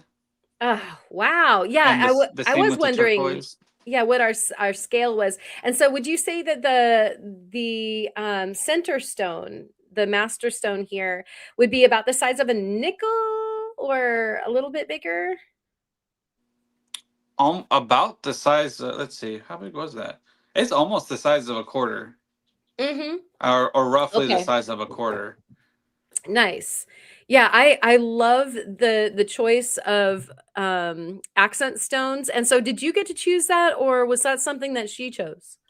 I gathered up a handful of sample pieces and brought them down to her to kind of look over, because she had several design elements in mind, and then ultimately she kind of went with accenting stones instead of completely opposite. I love that. Yeah. Yeah. and I and mean, so she got to you pick the nailed it. material. I had to do some funky stuff, like that lapis was a brooch. I completely tore this brooch apart, Oh, popped the wow. stone out, and started slicing through it and fighting through fractures that were in it to get that piece. And then the turquoise was something I picked up in like a little lot of cabs one time, and it wasn't cut very well, and it was bigger than what it is. And then you can see the backing on the side of it there a little bit. Yeah. I had to back this thing up because the main stone, she wanted the stones to be roughly the same size, and so the main stone is kind of thicker than like your average kind of cab that you or I would probably make. It Uh-huh. actually sits a bit taller, and it's kind of flat. It's got a slight dome to it, but it's, not Wild. very drastic. And so she wanted these stones to match, so I had to, so Oh, so that you had to put these guys on stilettos. yeah. Yeah, the turquoise for sure. I mean, it already had backing on it, and I had to add more backing to it because it's not very Wow. thick stone. And then yeah, the lapis there, I mean, it probably sits around a quarter of an inch tall, finished. Yeah, so it looks like it is as tall as it is, like, It's taller than it is wide. wide. Okay, yeah. Yeah. So And that it's is flared a a little bit because she wanted massive. the way Yeah. she kind of does things and to kind of match the stone. Because I saw what she did with the first piece, and she didn't come all the way up over the edge. So I left them a little flared so So she doesn't yeah, have to come up all the way also. you diminished that bezel so that she didn't have to wrap the top. Yeah. Yeah. Oh, that's fantastic. I mean, I really, really appreciate the concept of this particular composition, but the fact that you got these stones that absolutely nailed all the way home and beyond the colors and the interest, and again, just from a design standpoint, folks, the complement to that blue is that orange up there in the top of the turquoise, and it might just be in a tiny corner of the master stone there, but it's a complementary color to the piece. And so, like everything is vibing on so many different levels with this. Very nice job. Yeah, it's fun. I like getting to work with, because she's she has her style, she has her color, she has the way she likes doing things, but then also she'll be like, yeah, kind of throw something together, and I'm like, I know you better than that. So I kind of like forced, like, pinned her down, like, hey, I'm gonna bring some stuff by. Let me know what you think. Like, and so it ended up being better, because her first kind of iteration, like I said, it was gonna be like ochres and reds, which would also probably be pretty in a finished composition, but that's obviously very far from what we went with. Yeah. And so it's good to kind of nail people down sometimes and get what they really want. Oh, heck yeah. You bring up a great point about doing any kind of commission work. Anybody who's tried has probably had some serious challenges trying to read somebody's mind because they Yep. have something in their head, and you're trying so hard, and it's so easy for them to go, that's not quite it, but you just did this whole thing. Right. So you talking about nailing it down, like, especially knowing your client, like, you know what? Let's talk more about this until we really know that I'm doing the thing that you need the first time around, because most clients, unfortunately, with commissions think that they get do-overs. And you're like, "Hey, you know what? My time Right. I can't Right. do I that." can't, it can be difficult, That's why I try to do it up front.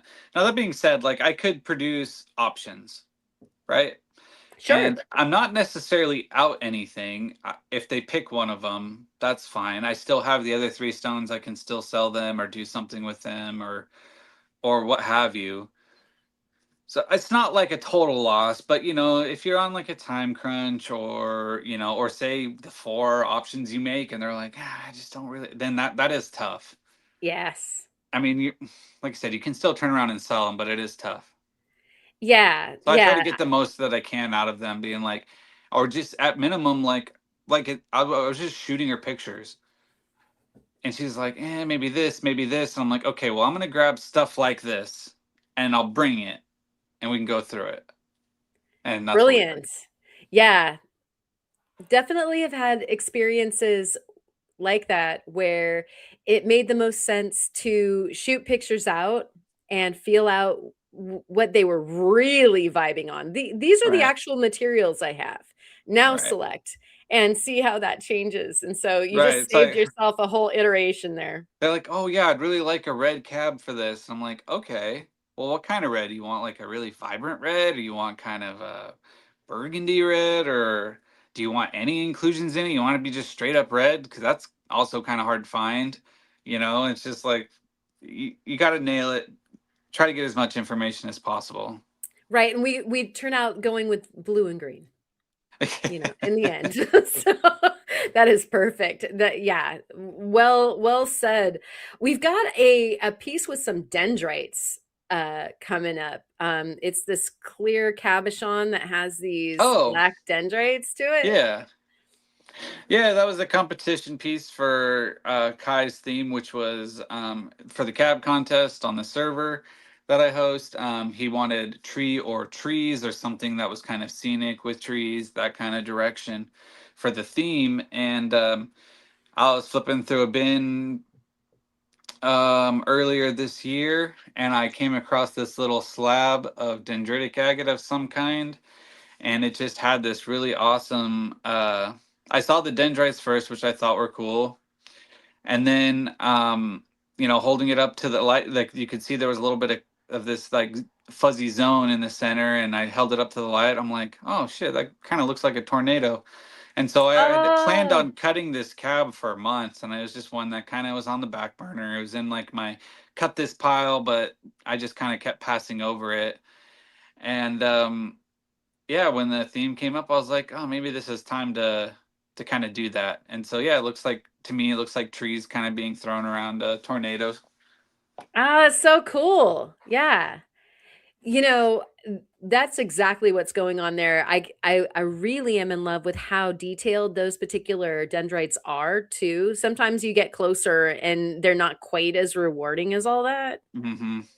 But yeah, that is a nice piece. Do you know the provenance for this? Nope, it's the only piece of it that I've seen. It's just a random slab that I came across. It wasn't very big. It wasn't much bigger than the cab that I cut.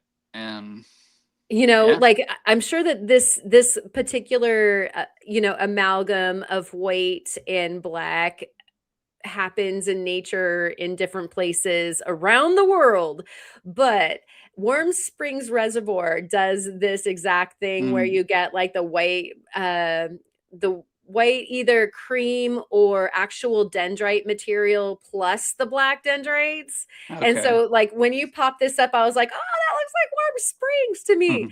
But it could be. I know that Earth loves to play its tricks all the way around the globe, but that's a really beautiful cabochon. Well, one of And my favorite things of thank you.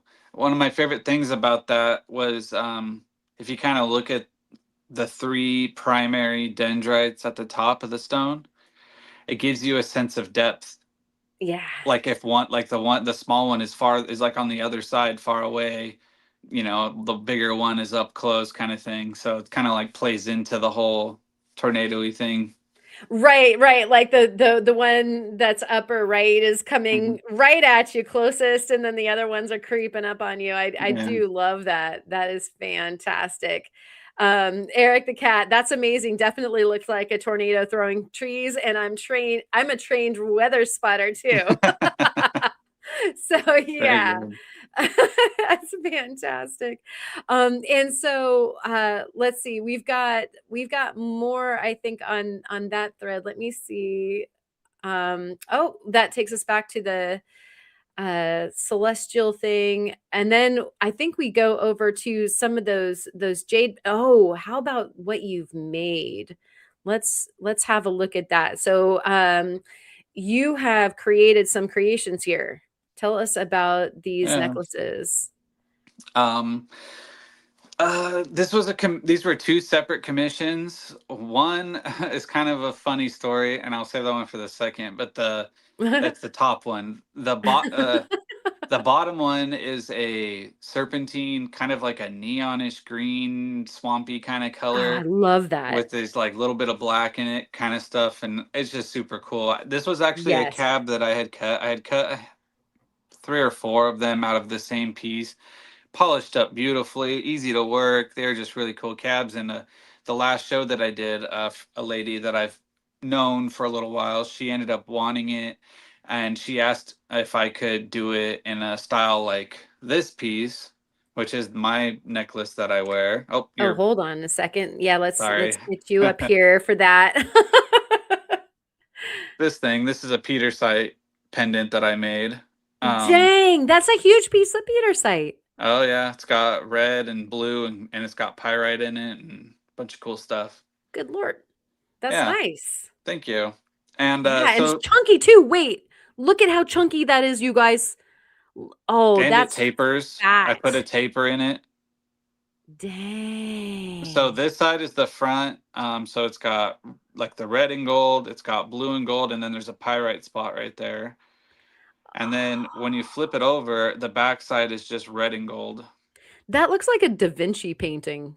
That is such a beautiful Got a piece. fracture, so I never put it out to sell. But you Um, most certainly are wearing it, and I oh, don't I've know if worn the I've heck seen out of it. that. Yeah, Yeah. that's Nice, gorgeous. nice solid piece. Um, I love this stuff so much. It is very reflective in the sunlight, and I get a lot of compliments on it. But yeah, she wanted something kind of like that with this piece. So what I had to do with it was the serpentine. It had a flat, rough back, and the rest of it was cabbed like normal. And she wanted it a hole drilled in it and make a pendant like this. And so I took it back. I held on to it after the show, and I brought it back to the shop, and I completely polished the backside, rounded out the backside edges a little bit to get rid of that kind of sharp edge, so it would be comfortable on the skin, and repolished it, and popped a hole in it and braided it up with artificial sinew and the little bead. It's like a kind of looks like some kind of nut or Yeah, something. it looks like coconut I'm not. husk. Whatever it is, I'm not really sure what it is. It looks like a seed or nut or something. Uh-huh, or olive Um, pit sometimes looks like that. yeah, I'm not real sure. And so it was already a bead, but I have to make it bigger for the braiding to go through. And then Gotcha. it's adjustable, just like mine Beautiful. is. And yeah, so that's the story on that one. She loved it. So I She sold it better, as or else I'm coming over. yeah, so it's a nice little upgrade because it went from just being a cab to selling a cab to, then being able to charge for the pendant work. And she loved it. Awesome. Yeah, that's just beautiful. And then tell us a little bit about this one that is the upper one. Okay. You The said that there was a Taratella. story. Yeah, and Eric Yeah. the cat, good night. Thank you so much for joining us this evening. So yeah, tell us about this little guy. Okay. So like a year and a half ago, maybe even longer than that. Um, a friend of mine, he's one of the elders in my local rock and gem club. He wanted a Turatilla cab that I had cut, but I didn't want to sell it at the time. And so he's like, "If you can you cut me one and make it into a pendant?" He wanted it for his wife, and I was like, "Yeah, sure." But he's just like, "Yeah." I was like, "Okay, cool. I'll just cut one." And then I kind of like stalled on it and kind of forgot about it, and kind of bugged me enough about it that I was like, "Okay, I need to do this." And so after quite a bit of time, I finally get around to cutting this piece. I fully polished it all the way around and drilled a hole in it, and I thought it was a really cool piece. It's got a nice kind of center shell there. Oh yeah, I And love that. I was all excited because I finally stopped putting it off, and I took it into him, and he didn't like it. No. And I was like, No. "Oh," he's like, "Yeah," he's like, his pretty much what his words were. He's like, "I'll know it when I see it. Like, it has to be the right piece." I'm like, "Okay." Well, at that point, I was kind of like burned a little bit, just kind of like, I'm Yeah. not just gonna make like a whole bunch of these, and I mean, I could, but I didn't really feel like making a whole bunch of them just for him to maybe pick one. Yeah, all of a sudden it was a little sour. Right. And so I was like, okay, well, I was in no rush to kind of get around to it. And so I brought it to the last show that was at the end of April, and I had it in one of my trays, and he comes walking around my booth, and he goes, "What's this?" And I was like, he picked up that piece, and it wasn't braided or anything like that. It was just the stone with the hole in it. And he goes, "What's this?" And I said, "Oh, he's like, you don't recognize that?" He's like, "No." I was like, "That's the stone I cut for you." He goes, "It is?" And I'm like, "Yeah."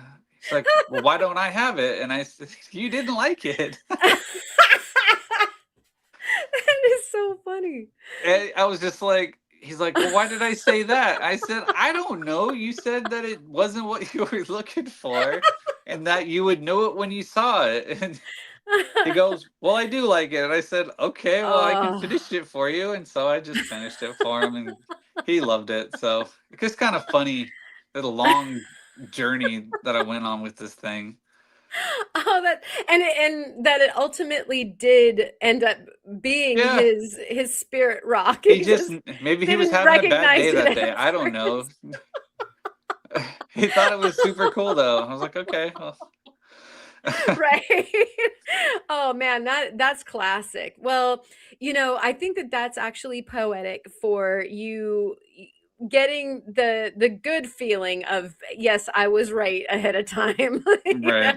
We don't usually get to indulge in such things, but at least you got to be right in the end. Yeah, it was good. It was nice to bring an end to that too, because I don't know. Sometimes you just kind of forget about stuff and it kind of hangs on you for a while. And so I'm glad for it to be over and he's happy and his wife's happy and everybody's good. So, Right. Well, and as we were talking about before with the commission work, it's that way sometimes where Mhm.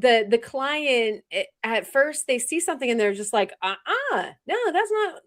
I don't know where you went with that, and you're like, okay, I'm gonna hold my line and I just need to finish this piece now.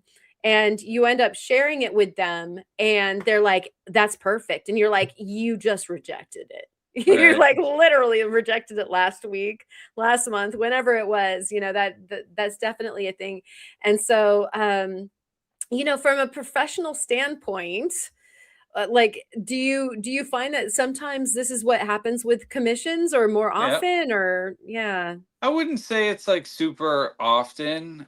I mean, because like, especially I've kind of learned over the years because I'm kind of like, I like commissions. Sometimes I don't like commissions so much. It really depends. I've had to like rein in the scope of things and how much I want to take on. And also like, is this just kind of too much or is it bad timing maybe? Like I can do this, I just can't do this right now. And so it's a lot of things that I've had to kind of figure out for myself.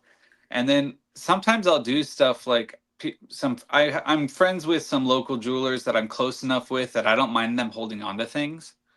And I'll cut stuff and they're like, yeah, they're kind of him hawing and kind of like, I kind of like it, kind of don't, whatever the reasoning is. I said, here, just hold on to these. Like, just play with them. Maybe it's not the right lighting. Maybe you need to just kind of mash together a few things and sit there and design with them. It's like, just hold on to them for a little bit. Bring them back. Let me know what you think. And a lot of times things they'll be like, actually, that did work out. I just needed to kind of pair things up or do things. And Yeah, that's sleep on obviously very it. difficult to do at a show or with people you don't know, but if it's Yep. somebody and you don't mind them holding on to stuff, like I trust some of the silversmiths that I know. I don't mind. Yeah, that's cool. That's cool that you have an arrangement like that. The times when I've gotten it wrong and I went ahead and I've got this much into this piece. I'm going to finish the piece. And like you said, no, nothing lost. I can start a commission over again for this person, but then I also have a finished piece that I can offer. But then when I show the finished piece to the person, a lot of times they're like, "Oh yeah, that's exactly what I wanted." And you're like, "Yeah, okay." So, One thing I've learned too, just to kind of protect yourself a little bit, if it's somebody you don't know, you're not comfortable with maybe yet, or whatever it is, new relationship with somebody, is to get a deposit of some there's form. that. Yes. It's not just that it's like kind of protecting you on the back end. I don't really think of it so much financially unless I'm actually going out and buying material for this person, right? Yeah. But it's more of like putting an investment from them on the line. So if that makes sense, it's like, so we're both Yes. invested. Like I'm committing my time, you're committing your money and we can meet in the middle at the finished product, right? This is perfect for a lot of people, especially if you're just getting into this sort of thing, is that, if you have a non-refundable deposit, they are invested in the piece as well. And I Right. hate And to seeing it I through. It hate to might say not have that. Yeah. worked out perfectly, but it's at least, then they're going to be like, okay, well, what can we do to finish this or see it through or whatever? Yeah, Anna Mare is like money talks, and Opal Guy is like skin in the game. Yeah, you Hmm. guys totally get it. Pretty Harold, much get you just everybody on board because otherwise it's kind of in the ether. It's like, yeah. hey, because I've had that happen before where someone was telling me that they were interested in a certain type of cabs, and I was like, I should make a bunch of those and do it. And then they didn't get anything. And Ah, it's not really wow. a loss because I still have the stuff, but it's just kind of like one of those things. It's like, well, I didn't complete that Yeah. interaction. You know what I mean? Oh yeah, completely. And so, I think a lot of people they're a little wary of people that are trying to be shrewd with their business, but at the same time, it's like, that actually, even if it feels like if it's a misstep on your part of professionalism, it does kind of get it real really fast. Like, Hmm. are you toying with me, or are we like actual about this commission? If you put something down, I know that, like, especially like you said, I thought it was really valuable when you were talking about, if I'm buying materials, if I'm buying stone, if I'm buying the silver or the gold or what have you to create this piece, you need to put something down. Oh yeah. And and if it doesn't work out, like, let's also make sure that we understand the, like, this is a non-refundable Right. deposit because of my time or however it wants to go. And so, it that is a little bit of some of the more uncomfortable stuff about doing business in our Yeah. business, but you absolutely want to, have that be upfront, even though it's uncomfortable if you're doing commissions, wouldn't you Oh, say? yeah. Oh yeah. You know, there are things that are like that are just kind of uncomfortable about the whole thing, and you just gotta learn to navigate it and work with it and have those conversations. Like I sometimes have to talk with people about how we are gonna pay for said thing that I'm doing, commission, whatever, and it's like, okay, well, are we trading material? Are you cool with that? Maybe I'm not cool with that this time. Maybe I don't really want that, because I've had people come out and be like, look, cut me some cabs. I'll send the material. You cut me some cabs and you keep the rest of the stuff. And I'm like, well, this stuff's not what I want. Yeah. So it's like, then Yeah. I was like, then I kind of try to pivot it towards money instead, because you know, Or send I've had to send have me those silver. interactions. It, it's not always comfortable, but Yeah. always being upfront and honest and accepting that some things just don't work out, and trying not to get burned is always the goal. Oh, absolutely. And I think that even though it's an uncomfortable topic, I think it's really valuable for everybody to talk about, because there's a lot of different business negotiations and actual transactions going on with our community. Hmm. There's a lot of that. And so, just everybody sort of being upfront and sharing a vision and making sure that that vision is being shared is just a great way to make sure that the transaction is enjoyed by everybody. Just, a huge amount of communication. So if you're on the ordering side, if you're doing a commission with somebody, just knowing that, like, the more information that you can share with the person that you're even commissioning, about, like, very upfront about how much you're willing to pay, about, what materials, or let me send you pictures of what I think, or can Right. you send me pictures of what you have? I mean, as like a purchaser, there's ways of really greasing the wheels for you too, and it's to your Right. advantage, because then you're going to get every bit of what the money is worth, plus you're going to have the attitude of the artist on your side, which is so important. You want to say a little something about that? Uh, no. Well, I No, mean, I mean, I don't know. Well, what? Okay, here, ask me again. Ask me again. what I mean by that is that sometimes when you've been, like, just like your experience with the guy that, turned down the tortilla, you started getting a little sour.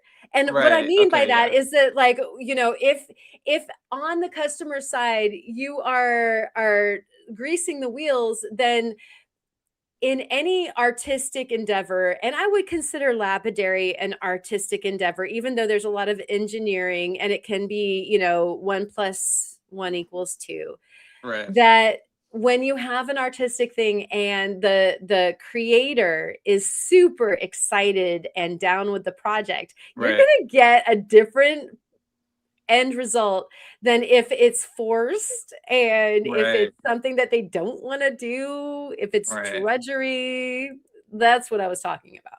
Yeah, I mean, like I've had that. I've had some ones that were tough, like open-ended, no direction, kind of do as much as possible in a short time, and it just ended up kind of burning me on my end. And finally done with that thing. I had to kind of pull the plug on that program. But also on the opposite end, like I have some really close friends here that one guy's a fantastic jeweler. I work with him the most out of anybody, and they wanted some like malachite process. They had this polished chunk, and they didn't really have any direction for me other than just to kind of cut some cows for them. So that's actually still an open-ended project, but it's one that works, and it's with communication, talking with them, and being like keeping it within scope for both of us, kind of in a sense, where it's like I'll do a batch. So I cut them like 10 cabs or something. I just did it. I just decided that number, went with it, and presented it. And they were super excited because I got different looks and different, and they went right to town and made a whole bunch of jewelry with every single piece that they had. Woo! And that being, and then we just kind of finished it with like, I still have all the material. We were both happy. I got paid for the job. They got exactly what they wanted, which were nice small stones with great polishes and composition and everything. And um, we left it at, okay, well, let me know when you want more, right? Yeah. So I still have everything. They can still say, I was like, at any time, just tell me when you want it, like another batch, and I'll just whip you up another batch. And they're like, cool, we'll do. It's been like a year, and I still haven't got another request from that batch. So, but that's like a comfortable one. It's kind of loose, you know? Oh, that's awesome. Yeah, just I think as long as you have a wonderful amount of communication, that it's more likely to have something like that turn out on a positive note for everybody involved. Yeah. And yeah, that's a perfect way to kind of round out what we've seen as far as some of the eye candy goes from your studio experience. Do you have anything to share other than that as far as your moving or your reorganization goes? Uh, yeah. If you don't need it, get rid of it. Find a way to get rid of it, whether you're going to sell it or give it away or trade it or whatever, because it adds up quick, and it has added up quick here. Um, make it comfortable for yourself, because sometimes it can be very overwhelming. I mean, Karen, you've seen my shop at its absolute worst, and it's like, what are you even doing? I mean, it looked like a fun playground, but yeah, I It think that is. yeah, Um, lightening your load is so valuable also. yeah, because I mean, like, I've got so much stuff that I do want to just get rid of because I don't think that I'm gonna mess with it, or I have like 50 of it, and it's, I don't need all of it. And so yeah, that'll be something for you guys to look upon at some point when I can get it all wrangled together. As far as like slabs and rough and things go for you guys, if you guys want to get into that kind of stuff sometime. We do. It's gonna be super fun. Uh-oh, I think you're muted, or at least I can't hear you. I kicked myself. I kicked myself into oblivion and off of my mic. I got so excited that I was like, "Yes, we want to buy things from you," and then yeah, all it went. But no, we would love to have a sale in Romania saying I'm in definitely, and Ryan is saying playground or death trap piles. Yeah, we see Yes. you climb, in some piles of things. And so at any rate, yeah, that'll be a really good time. Looking forward to that for sure. I have a couple lightning round questions if you Sure. Just kind of, Kind of expected at this point, so fire away. I only have a few. Um, are spiders good or bad? Good. How come? They take care of a lot of pests that you wouldn't really want around in abundance. Yeah. You know, like me personally, I'll leave a daddy long leg web in the corner of my house, or a couple of them, just to get the little like gnats and little flies and things that come around. You know, I don't let it get out of control or crazy, but yeah, they're useful. Yeah. I love them. I don't want I them love them. crawling It's on me. fascinating. Right. But like I love them. Okay, so I had to like do a little soliloquy there. Okay, do you sleep with a nightlight? No, I Okay. can, but I don't. All right. I love to hear the reasons why people do. So Oh, okay. you're good in the dark. That's good. I don't mind like a not one, you know, like oftentimes like I have one like right next to my bed. And Uh-huh. so and I if I face the edge of the bed, it's like right in my face. I don't like that. But if it's like No. on the other end of the room and it's just barely like a very dim light over there, that's I could do that. Uh-huh. Yeah, like some people like they'll have a nightlight because they think they're gonna die between that and the loo, in the middle of the night or whatever. And so I get it, but I love to hear people's reasons why they don't sleep with a nightlight. And so would you take a submarine or a spaceship? A spaceship. Why? I'm much I mean it's cool. Is it an observational submarine? It's a submarine. It's like Is it gonna optimal. implode on me? No, no Titans. Oh, But jeez. but seriously, like it would be the optimal submarine or spaceship either way, like and so like let's just imagine that it's the optimal. It's perfectly safe either way. Ah, man. I mean, if I could see out of the submarine, that'd be pretty cool, I guess. And like if I could see stuff outside the submarine. I don't know. I like a spaceship. That'd be fun. Yeah, Zero G, you want to go to float space. around, Yeah. And see I the love Earth from like afar, right. There would be amazing things to see from either vantage point, and make that's sure it's not why flat. it would be so hard. Make sure it's not flat. I'm planting my flag and not flat Me too. already. Oh my gosh, that's great. Oh yeah, and Jennifer is like, space rocks are cool. Like, boy, if you could go rock hounding on that expedition, that would be another perk. Definitely. Not necessarily that spaceship is going to land. We're just talking about, submarine or spaceship, but it's an interesting thing to think about. Like a lot of people here wanting to go to space and a lot of people here wanting to go in the sub too. I like it. We're gonna have to do a group question at one point. All right. And so what do you do to turn your brain off? Oh wow. Huh. I I can't really. I shouldn't have been drinking. when when I finally fall asleep, that's about as good as it gets. Um, You don't have a technique for trying? Yeah, and Ma is here going, people can turn their brains off? yeah. I mean, it's just a bunch of stuff going on 24/7 up in there. It's hard. Well, okay, that kind of leads me into something. You know how like sleep is like people's break, right? You dream, all that kind of stuff. A little Theoretically, fun yeah. a little fun fact about me is that I almost never remember my dreams.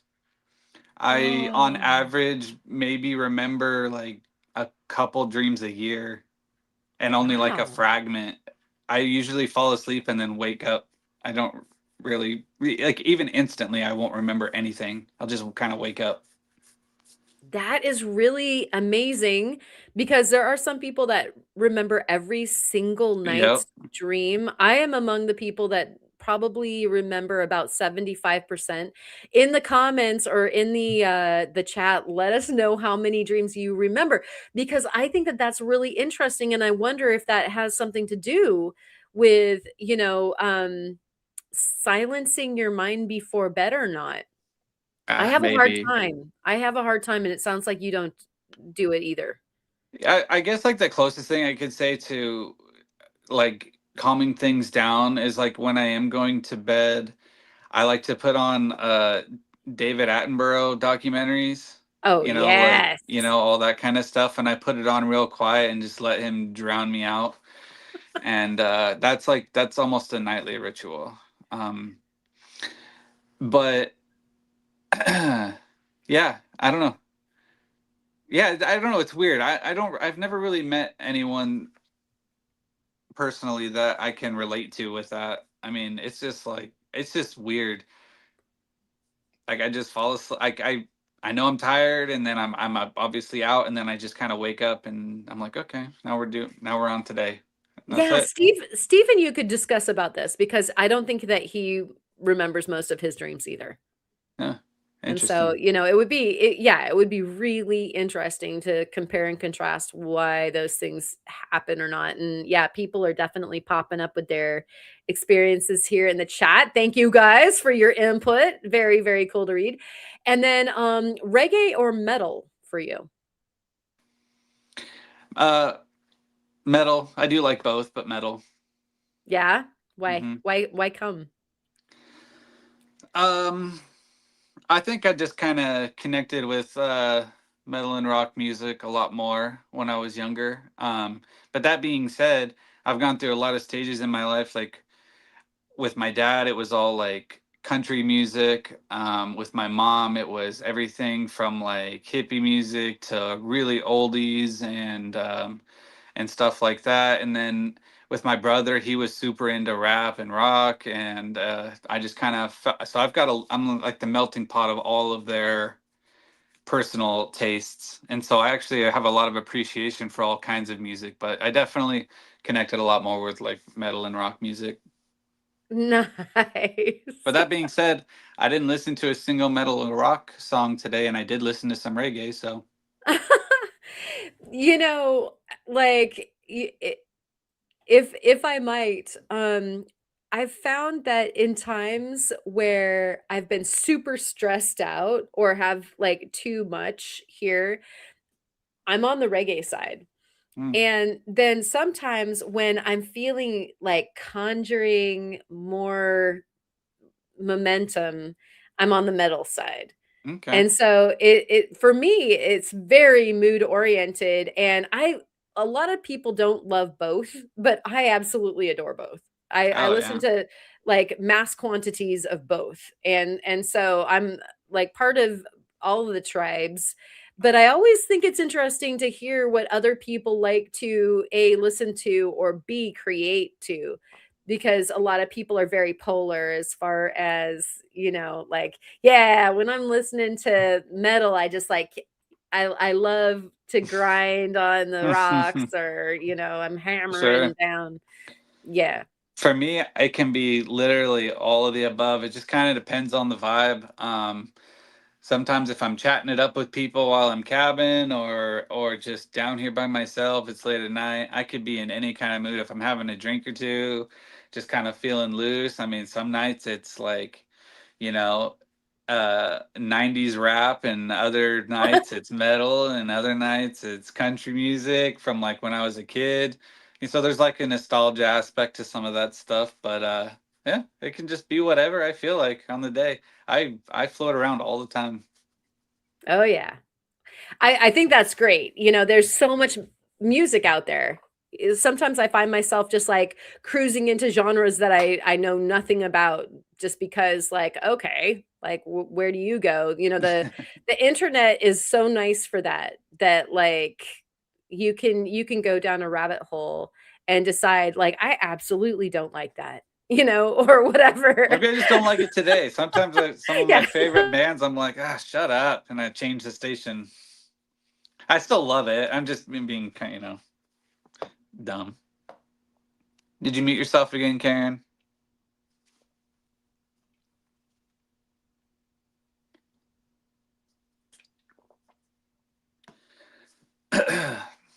Don't leave me here by myself, Karen.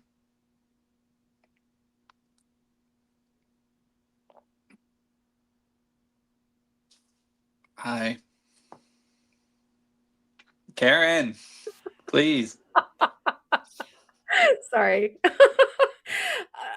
That was the cord. I like literally knocked it out of its because I kicked my feet and it's my foot, you guys. What happened to my foot? You didn't get to weigh in earlier. I don't know what happened to my foot, but it's in a bad way. And it was falling asleep and I kicked it and it kicked the cord out. And so I'm gonna blame it on the foot that doesn't work. And then my mic didn't work. So sorry about that, Caleb. Forgive me and my Don't foot. abandon me again, please. Yeah, I know that was terrible. That was awful. It's just you and me here. I don't read the chat when we're when we're here. I'm just like, I don't know what anybody's saying. I was waiting for that. Like, I gotta go, and you just like leave. Okay. Pull myself off stage. Right. Yeah. And we hadn't finished the last question of the lightning round, Okay. and that's why you're still here. So aliens exist or no? Definitely. Yay. Okay, so how come? I think the probability of not is too low with how big the universe is. I'm not saying they're here. I'm not saying we'll ever come into contact with anything alien, but I'd say probably. Yeah. Yeah. We kind of, I think we all sort of hope that, just because how cool would it be, to meet a whole new genre of living Something. things. Yeah, Yeah. definitely. It would be cool. I always hoped in my lifetime that we would find like definitive proof of something somewhere else, but I don't know if we're in the right time. Yeah. And when it is the right time, it'll happen, right? I kind of have faith in that. So we have a one Ozone fine art membership from Sage Rat. Thank you so much. Let's ring the bell.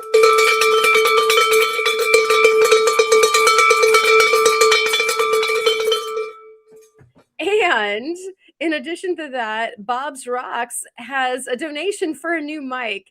And Bob, I think it might be for a new foot. Let's ring the bell.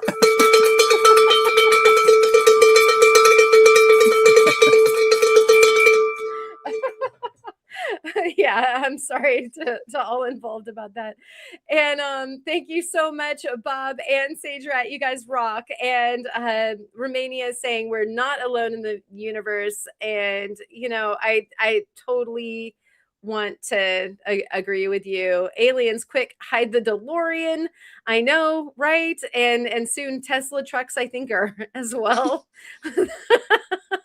With the DeLoreans somewhere. I've always wanted a DeLorean, a DMC DeLorean. Really? Yeah. There are a few yards on Google Maps where you could go visit it and it's still there. So yeah, there's that. There used to be a not a factory, but like a shop somewhere here in the US that specialized in rebuilding them and getting parts for them and stuff like that. Oh, wow. They used to not, like, this is years ago, I was looking at how expensive they were, but there was like, at the time, this was many years ago now, you could pick up like an okay one for like 40 grand or something like that. They're probably much more expensive now, but Yeah. I just think they're cool. They're gas hogs. They're all stainless steel and just a mess, but they're just iconic and cool. Yeah. I would have to agree with you in that regard. Like, growing up in the Silicon Valley, we saw our share of the DeLoreans driving around there. And also, I was really into going to the car shows for a little while, and Barrett Jackson that happened there in Arizona. And there were always DeLoreans there too, and it was just like yeah, it would be fun to have one. I always was excited to see them, but then at the same time, they're definitely like kind of a bit of a goose too. If I ever won the lottery, you wouldn't know it, but there would be signs. Right. He would still have like his barn with his rocks, but there would be a DeLorean in it. Yep. That's awesome. Or even better, like a DeLorean at some like mine site, Oh, that'd like be cool.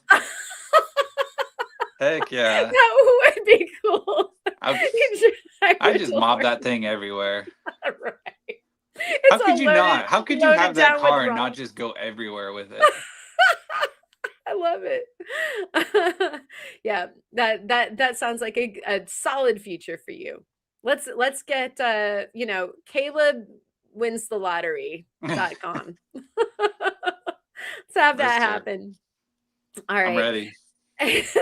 And so in the description of the video is the link to your website or your channel here on YouTube. Where else do we find you on the interwebs? Instagram and then the Discord server.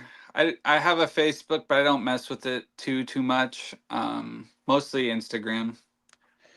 It's one of these days when I feel like I can get some more time. Maybe I'll try making videos again.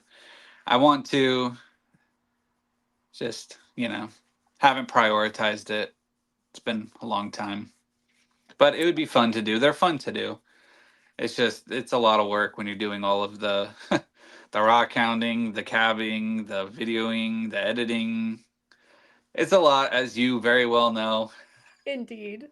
And, and I have a more than full-time job, so it's tough. Yeah. Well, the ones that you've done were great. And so Thank we you. are all looking forward to seeing more work by you, but you are fairly regular on the Instagram. And so if you want to, follow like no, not if you want to follow. Go follow Freeform Lapidary because that's going to fill your feed with some really nice stuff. And Ma is posting links, and thank you so much for that. Cynthia Foss has rolled up in here and is talking about a 64 red Mustang convertible if I win the lottery. I don't fault you on that. That's a good year. I love that like mid 60s going from square to round, for like from square to muscle. Oh, nice. So yeah, I'm with you there. Um, and so do you have some words of wisdom? I know you sort of touched upon a few there with the commission thing, but as a wrap up, do you have anything for these guys? Hmm.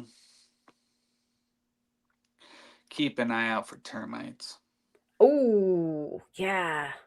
As you like, you're doing the that It turned was into a lot so more work physical. than I wanted. Keep an eye on things.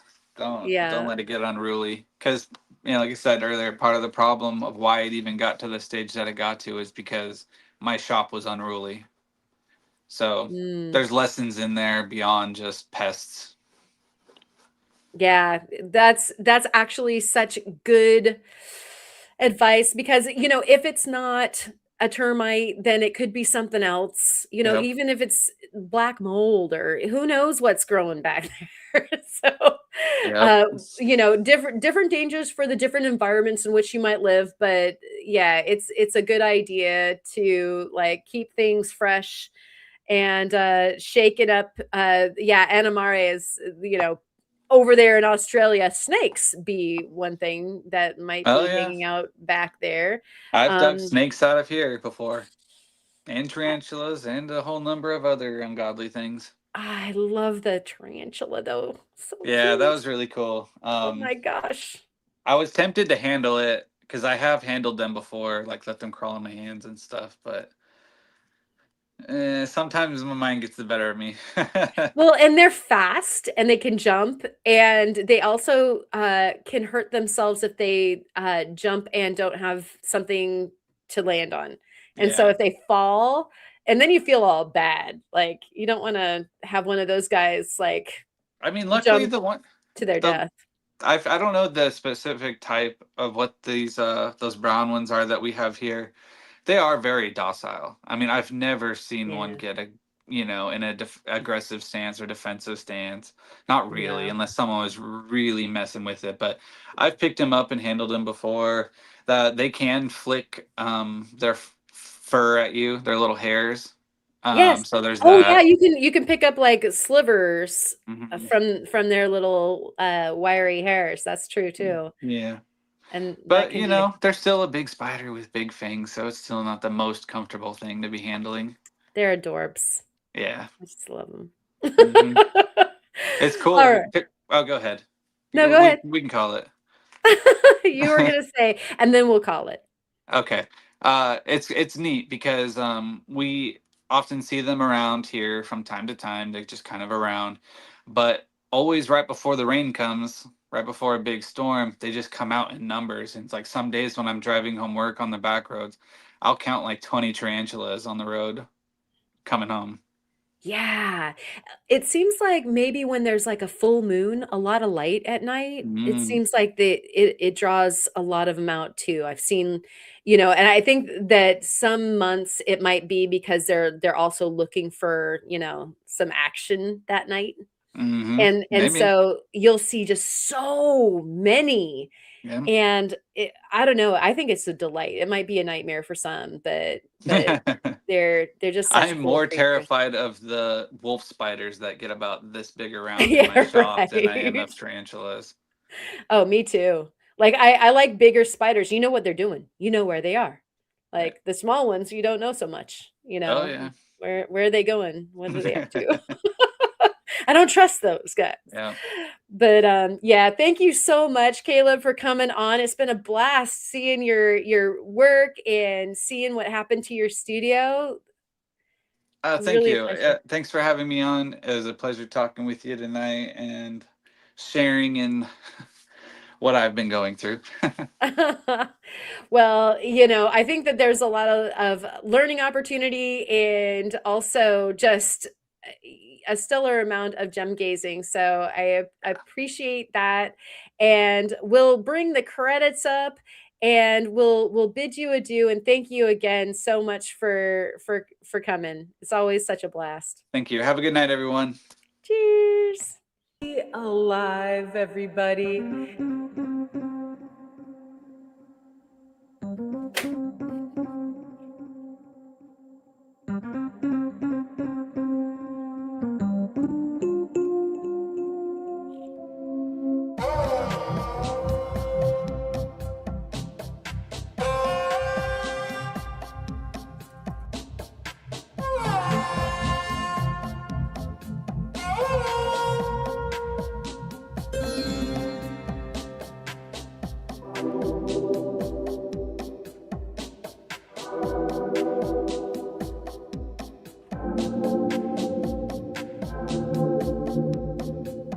Are you here? Am I here?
And we can't hear me. Let's start over again.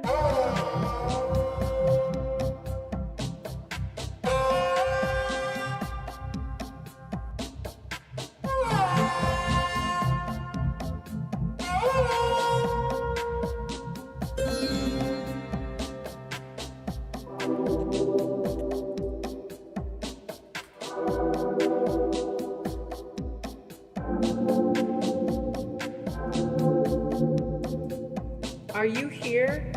Am I here?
And we can't hear me.